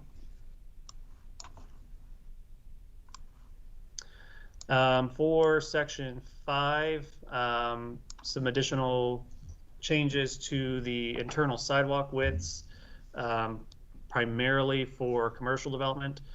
Currently, we've been approving a number of modifications for smaller commercial buildings, particularly convenience stores, where currently they are required a 12-foot minimum sidewalk along their main entrance frontage, but that seems more appropriate on larger buildings, and therefore we're requesting them to reduce that to an 8-foot minimum for essentially all buildings under 40,000 square feet, and then buildings over 40,000 square feet would be required the 12-foot minimum, which would cover larger grocery stores and larger department stores. Section 6 is for adding the prominent civic building type to all residential zoning districts. This is based on the fact that most of our schools and churches fall under the prominent civic building type based on their size. And as of when the 2015 UDC was adopted, it based what was allowed, what building types were allowed based on building type and not exclusively zoning.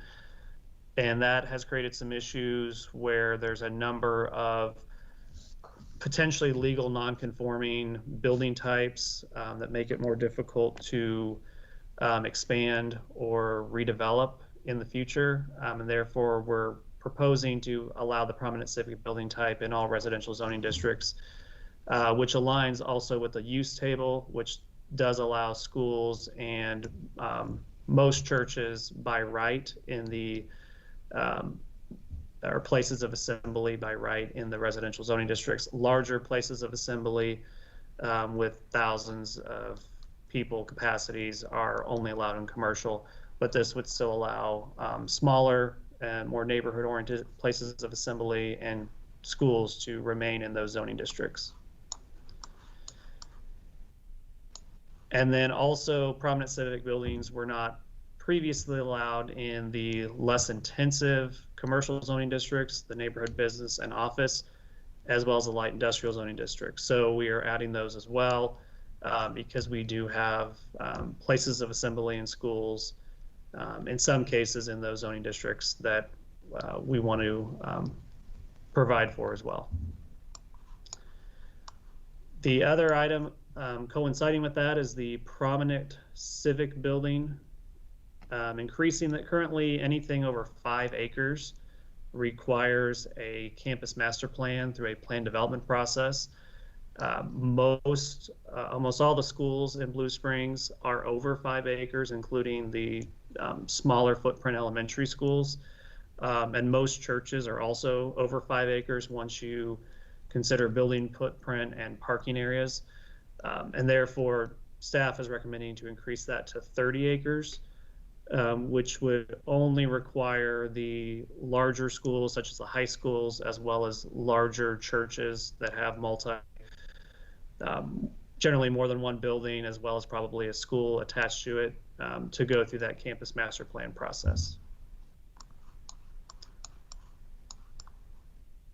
Page 7, this is where we are amending the land use table. A couple of, one fix to that is accessory dwelling units. We're adding them to the SF7 zoning district.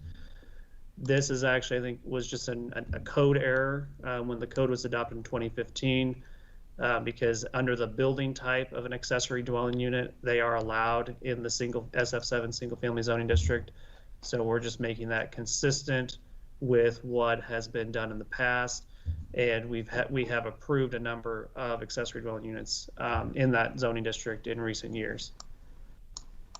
And then adding independent senior living to all of the residential zoning districts, with the exception of the residential estate and the large lot residential.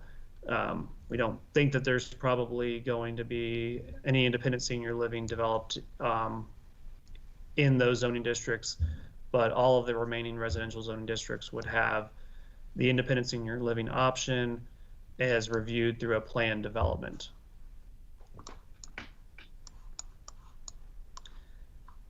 And then on the industrial section, we are proposing where we're changing the freight terminal to a warehouse distribution center to allow warehouse distribution centers by right in the light industrial zoning district rather than a conditional use permit, which was what was required for a freight terminal. We think overall a warehouse distribution center is a less intensive use than a freight terminal, and it's more in line with a storage warehouse and other manufacturing and other general industrial uses that are also allowed by right. So we think that is the most appropriate step for that change. Section 8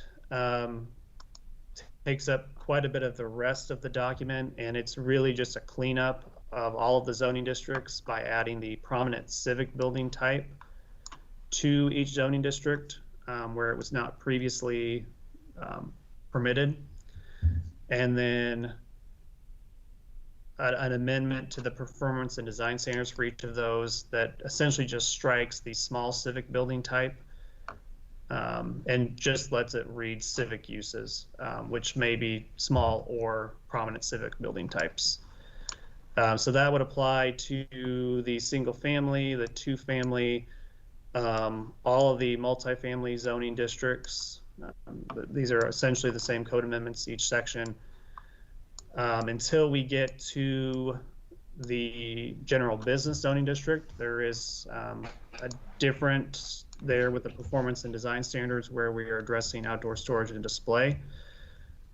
Currently, the code reads that outdoor display and outdoor storage of merchandise shall be allowed within the zoning district in accordance with the certain standards when those areas are screened for completely enclosed or screened from view.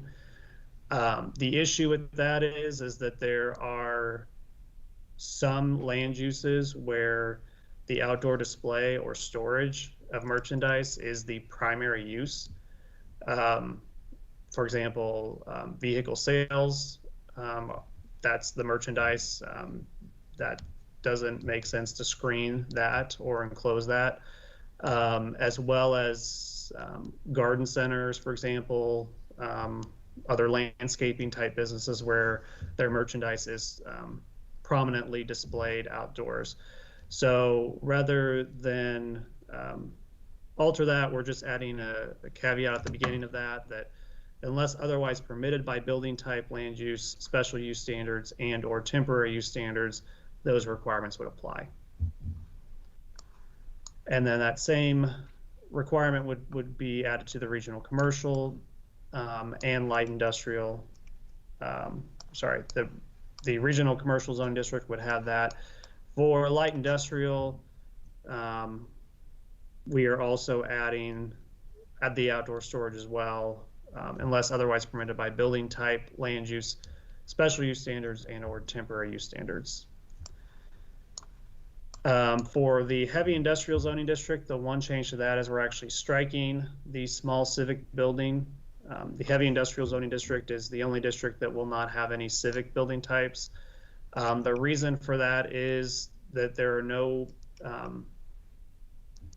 land uses that would be considered a civic building type that are allowed in heavy industrial. So we don't need to include a civic building on that. And then for the public land and open space district, which is primarily parkland, it just had a typo there with a general civic building. We've corrected that to a prominent civic building to be in line with the terminology that we've used elsewhere in the code. Second to last section is section 9. We are proposing to make a couple of changes to the detached house large lot and the detached house neighborhood lot. The detached house large lot is mostly aligned with the previous SF12 zoning district standards. We are proposing to reduce the lot frontage only for cul-de-sac lots to 80 feet from the 100 feet. And the main reason for that is that we've had some larger lot subdivisions proposed in which they can meet all of the subdivision regulations except for cul-de-sac lots, because the cul-de-sac is a standard size regardless of the density of the subdivision, and therefore it's harder for a larger lot to maintain the same amount of frontage on a cul-de-sac as it would be for a smaller lot. And therefore, we're proposing to reduce that to minimum of 80 feet. That is in keeping with the request that some other subdivisions have done, such as the Hoodow Ridge subdivision off of Adams Dairy Parkway, south of Willow Tree. And then the detached house neighborhood lot, a similar reduction, reducing the minimum lot width from 65 to 50 feet for cul-de-sac lots, and then increasing the lot frontage to the maximum lot frontage to 120 feet. The main reason for that is because we do have a maximum. Sometimes we've had subdivisions come through where they're requesting to deviate from the code by building larger lots, but still not as large as the large lot. And so they're trying to find a way to fit in between those two building types. And by increasing that lot width maximum, that better allows them to do so. And then same with the square footage. Currently we have a 12,000 square foot maximum lot. And the issue there is that particularly cul-de-sac lots, they may have narrow frontages, but they generally have more of a pie-shaped lot where they fan out going deeper into the lot, which creates larger square footages. So we're proposing to increase that to 21,780 square feet, which is exactly half an acre. We feel like that will not only help limit future modifications needed in general development plans or future modifications needed through a plan development process, but it also may help bring some lots that were previously conforming with the code pre-2015 back into compliance with the code today.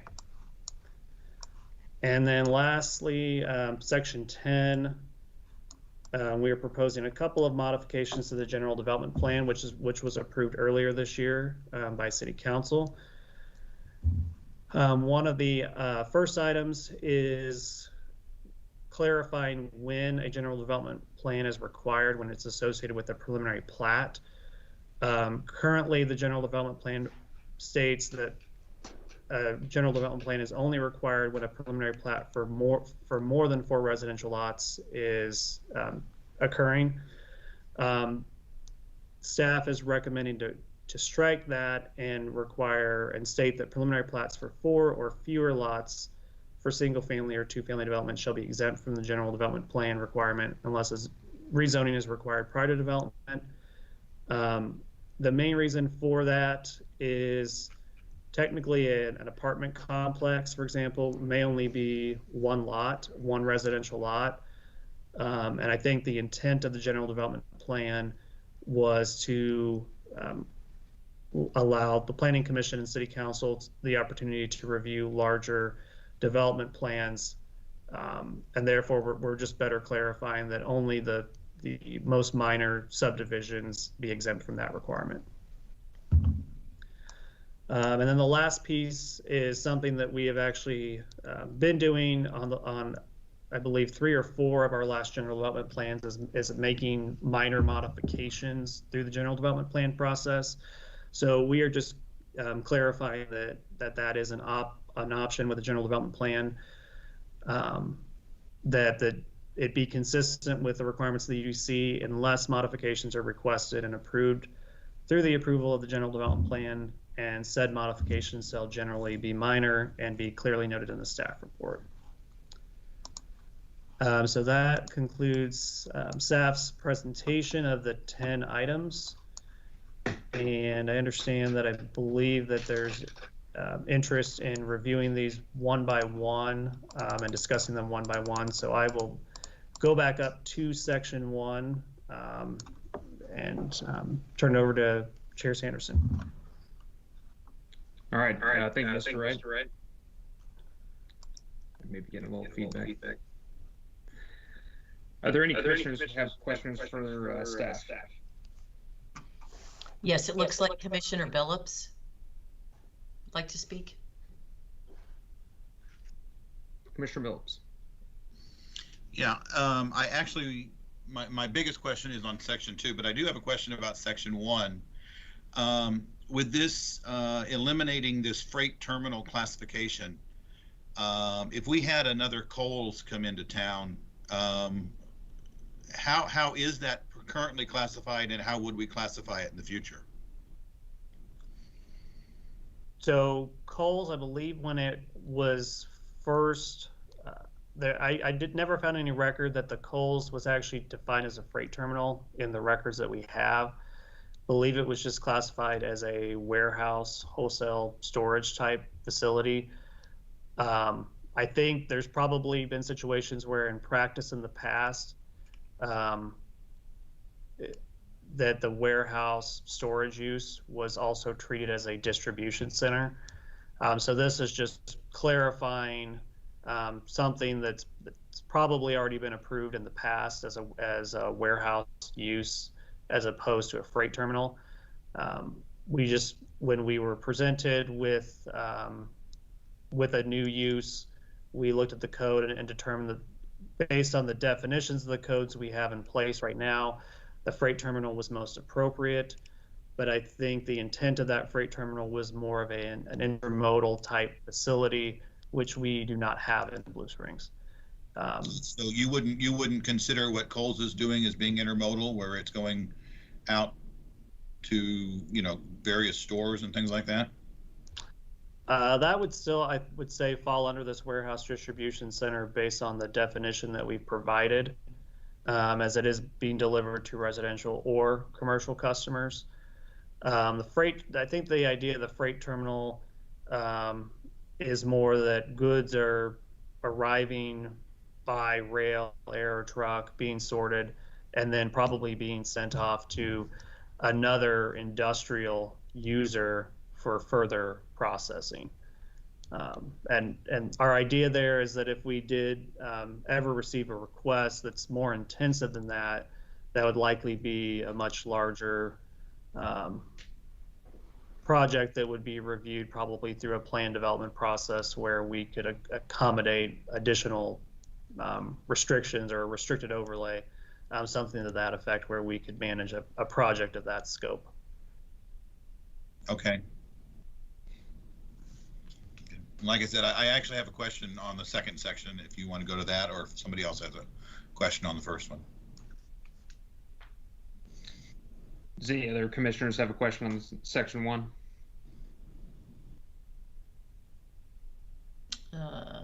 Yes, Lynn, Commissioner Banks. This is Commissioner Banks. You were talking about, Commissioner Billups, the freight terminal. Would the one that we just approved that's going to be shipping in and then reshipping out, would that not be a freight terminal because it's bringing in freight and taking freight back out for distribution? It would be a distribution center, but yet it's still, you know, it says here a building which freight's brought in and then it's processed and then shipped out again. So we don't know for sure who it is, but we kind of know who it is. Like Amazon, how they bring freight in and then they're going to ship it back out with their trucks. Yeah, we also, when we looked at this code change, we looked at a lot of other cities in the metro as well, and nobody else really is using this freight terminal definition to capture those types of uses, right. Which puts us a little bit more, I'd say, restrictive in how we're looking at those uses compared to some of our neighboring communities. So this, I think, is a way of hopefully streamlining that process a little bit more for those types of uses, because really the intensity of it is not any more intense than any other kind of warehouse storage use or a manufacturing use. They would still have the potential for truck traffic, goods coming in, being processed, and goods going out. So we're just trying to keep in line with the definitions that some other communities in the region have also done. I can see that. I mean, because we don't have the rail, we don't have the air coming in, we just have the trucks. So, okay, thank you very much. Any other questions for Mr. Wright on section 1?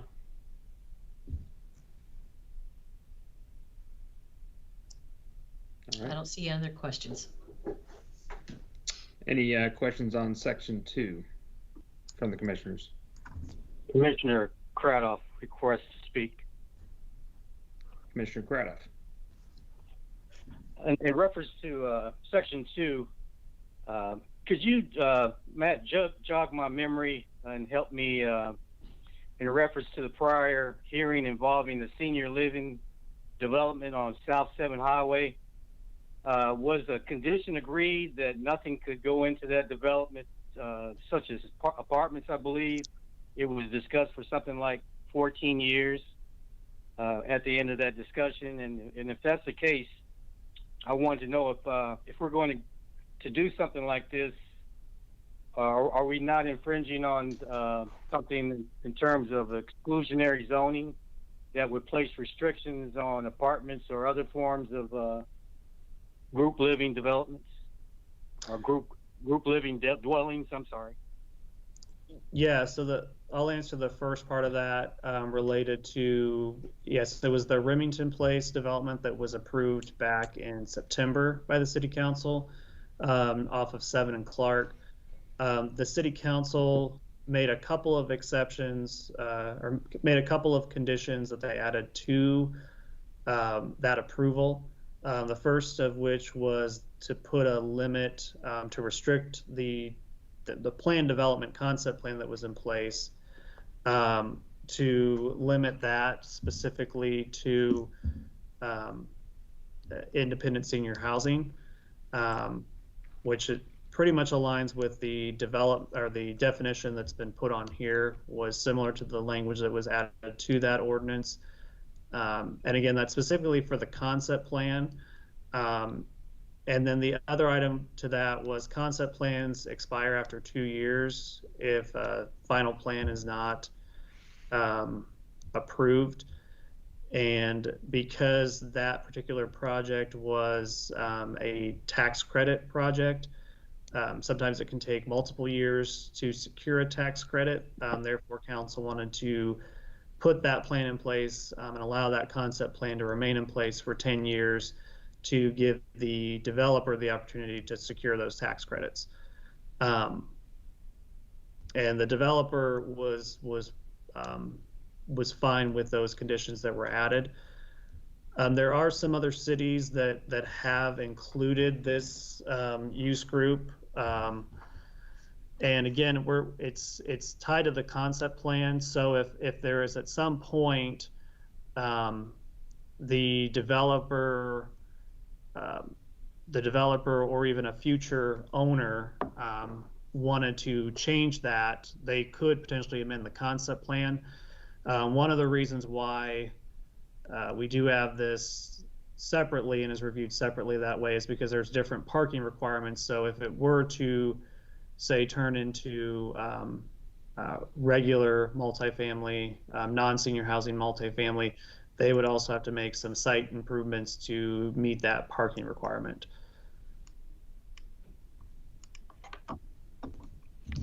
As far as the other item on the concerns about exclusionary zoning, I think that there's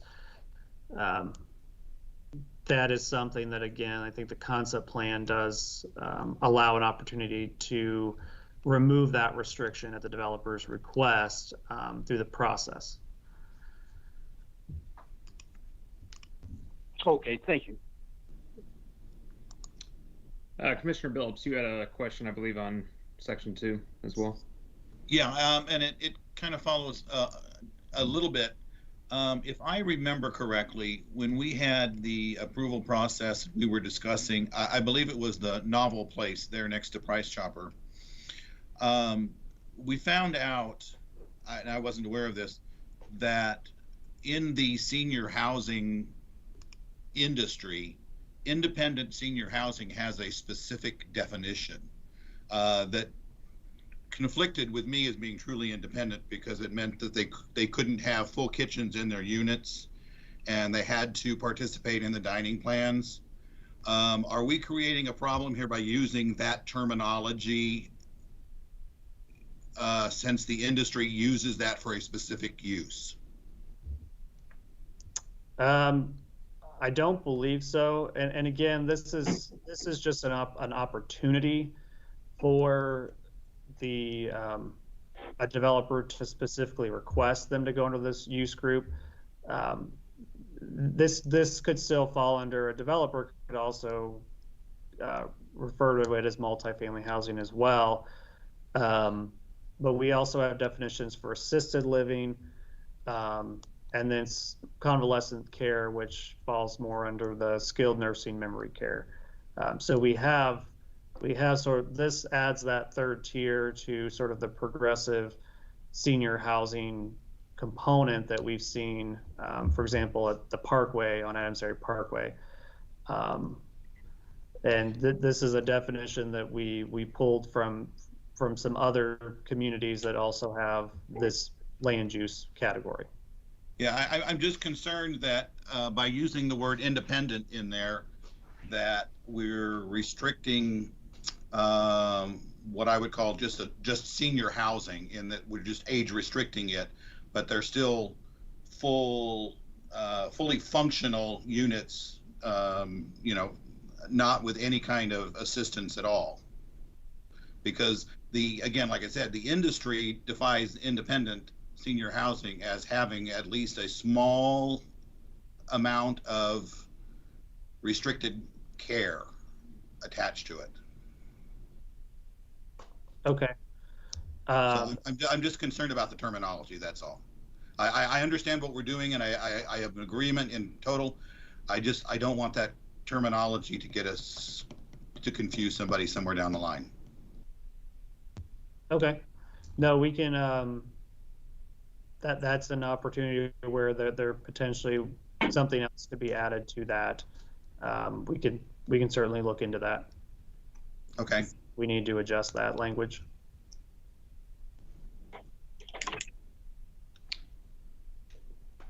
Karen, was there another question for? Yeah, Commissioner Banks would like to make a comment. Well, if I could help Commissioner Billups a little bit as an independent senior person, independent senior living really just means that you can live on your own. And then depending on the facility, you can either have a full kitchen or you can have a kitchenette, or, you know, if I'm assisted living, then I could have a little kitchenette, but I still would have my meals and I could still go down to the facility. So I think independent senior living, it's fairly based upon the way you've got it worded is good. It's with the age restriction is what you really need.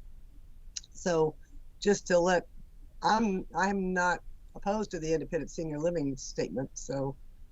Well, that was when I questioned that when we were looking at Novel Place, and the people who were building it said independent senior living had a specific definition, and that's the only reason I'm questioning it. Well, independent senior living, and they seem to say that it did not allow you to. It meant it's like that first level of care where you couldn't be allowed to cook all your own meals and things like that. That's new to me.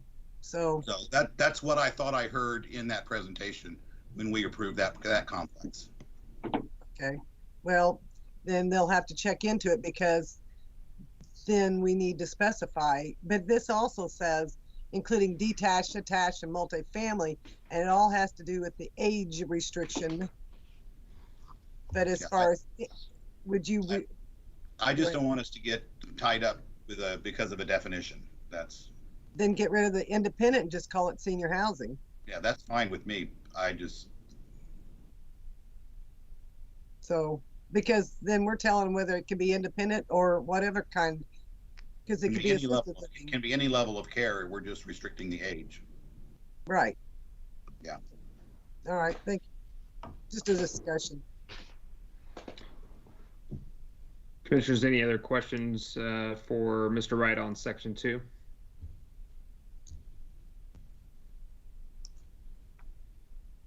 Okay, seeing none. What's the next section there? Section 3. So Commissioners, any questions for Mr. Wright on section 3? The off-street parking?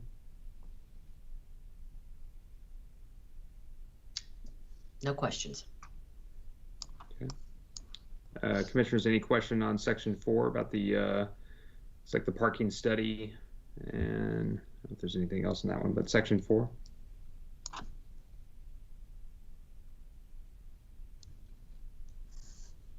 No questions.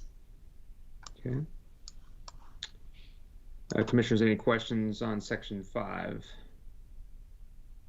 Yeah, sidewalk widths in front of the buildings. No questions.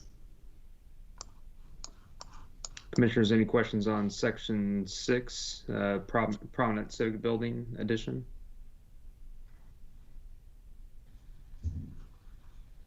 No questions.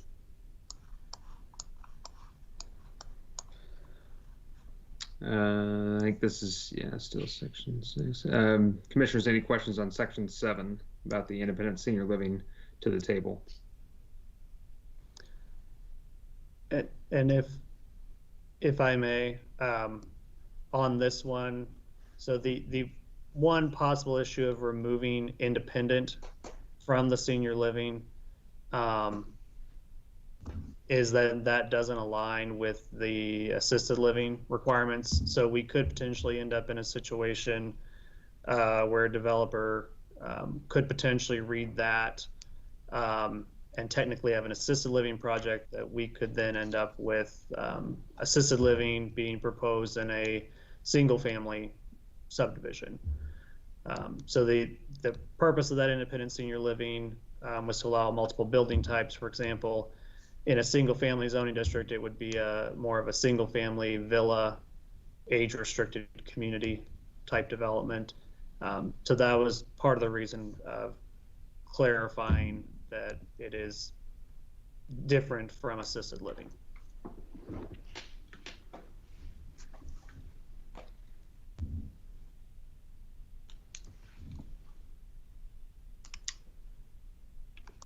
Commissioner Banks, looks like you have another question or comment on this one.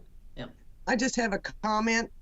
that independent senior living means independent living is simply any housing arrangement designed exclusively for seniors, generally those age 55 and over. That's the definition. So just thought I'd clarify what independent senior living means. Yeah, and this is Commissioner Stokenberry. When I was looking at senior living with my dad, independent was explained to us as he's independent. He's on his own. He can give himself medication. He can do anything that he needs to do. The minute he needs some kind of assistance, he's going up into assisted living. Independent, you're independent to do. So I don't see a problem with that terminology. All right. Thank you, commissioners. Any other questions on this section for Mr. Wright?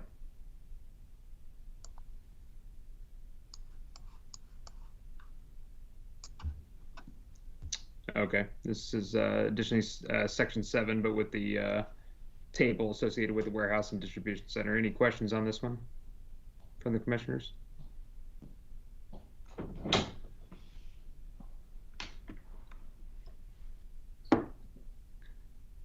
All right, seeing none. Any questions for Mr. Wright on section 8?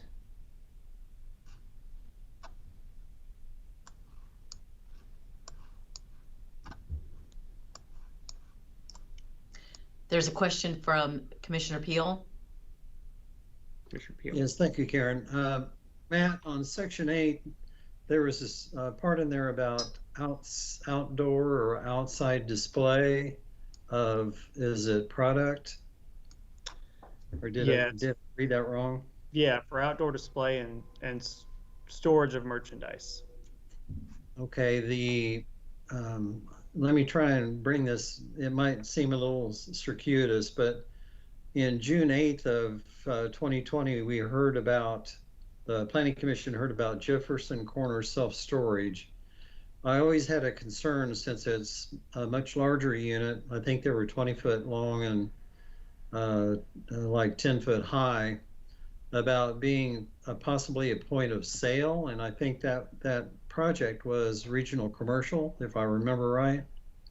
So that might allow the people that own those particular storage units or a storage unit would be able to display their product outside and be able to be a point of sale. Would this be allowed with this particular wording in this section? No, the intent of this addition here is to, essentially there are things that aren't meeting this requirement right now based on their land use. So as I mentioned, for example, vehicle sales, that automatically is outdoor display, which under the zoning code here specifically says that any outdoor display has to be enclosed or screened from view, which obviously would defeat the purpose of vehicle sales. And this would also apply to some other, for example, temporary uses, if there's a temporary event. Some of the, for example, some of the grocery stores set up outdoor garden centers during the spring and summer, and special use standards that would apply to something, for example, convenience stores, where they typically will store some outdoor display near their main entrance.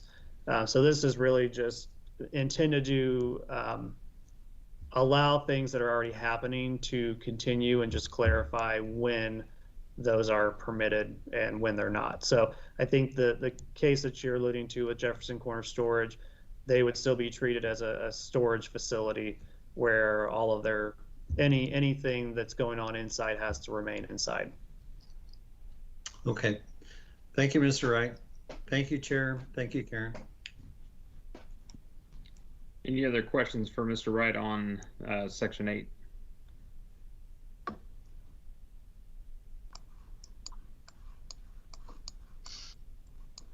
Okay.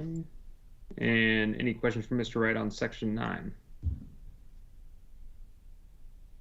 Modifications for some of the neighborhood lots and large lots.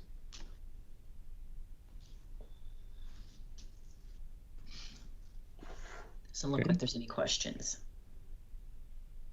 All right.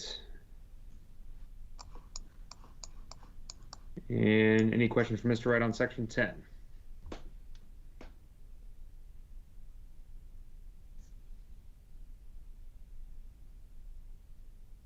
Nope, no questions. Okay. Well, one last chance for any questions associated with the unified text amendment changes.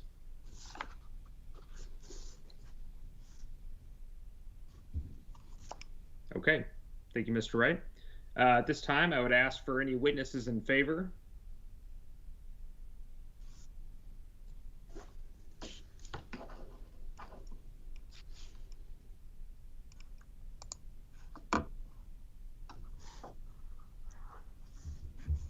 Okay. Okay. Seeing none, I'd ask for any witnesses in opposition.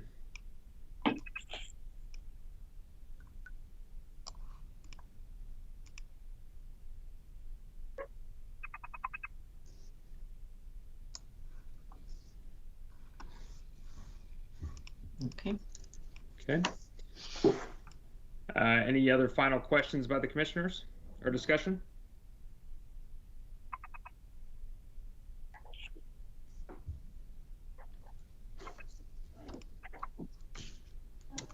Yes, Commissioner Banks.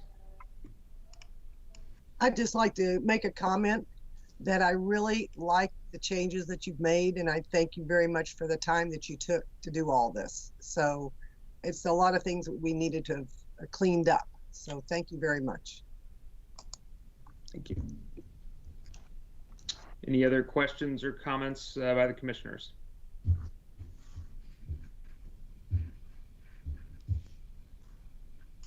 Okay. I'm going to go ahead and close the public hearing then and entertain a motion.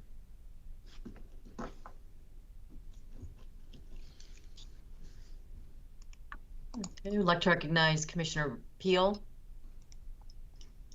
Yes, thank you, Karen. Chair, I would like to make a motion for Unified Development Code Text Amendment UDC 11207573 to be approved as submitted by staff.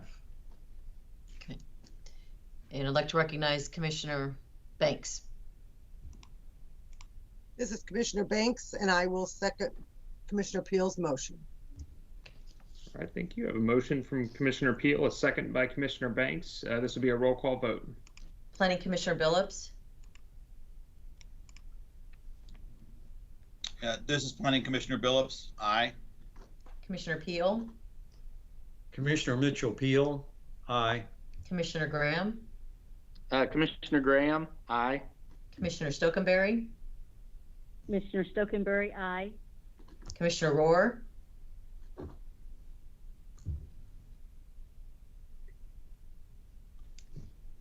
You're still muted. Just click on the audio. There you go. Commissioner Rohr, aye. Okay. Commissioner Hose. Commissioner Ashley Hose, aye. Commissioner Cradoff. Commissioner Cradoff, aye. Commissioner Honeycutt. Commissioner Honeycutt, aye. Commissioner Banks. Commissioner Banks, aye. And Chair Sanderson. Chair Sanderson, aye. Okay. Recommendation approval. Okay, so that UDC text amendment will be heard by the City Council at their Monday, December 21st, 2020 meeting at 6 p.m. This is all the testimony that will be heard on this item, so if you'd like to leave the meeting, please do so now. Okay. We'll ask if there's any other, if staff has any other business. Thank you, Chair. Yes, just wanted to point out that we do have a meeting scheduled for the 28th of December. We do have projects that are wanting to move forward for that evening. And so if we have a quorum, members available, we will have a meeting that evening. So please let Karen know if you're planning to not be able to attend that meeting. Also, just wanted to wish everybody happy holidays. This will be our last meeting until the 28th. And then after that, we'll be convening again in early January. So hope everybody stay safe, and we will see you on the 28th. All right, thank you, Mr. Mallon. Any other business by the commissioners?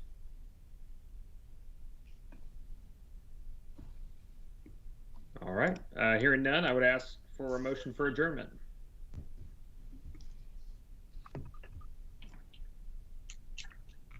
I'd like to recognize Commissioner Peel. I place a motion for adjournment of the Planning Commission meeting for this evening.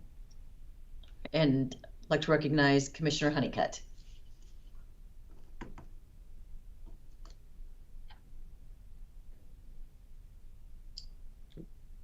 Sorry, I don't know if you were muted or not. Maybe I didn't hear it. Second. Okay. Gotcha. So I have a motion. I have a second. All those in favor say aye. Aye. Aye. Aye. Any opposed? All right. Hearing none, we are adjourned. Please hang up by clicking the red phone icon. Have a good evening. Thank you. Happy holidays. Happy holidays. Guys.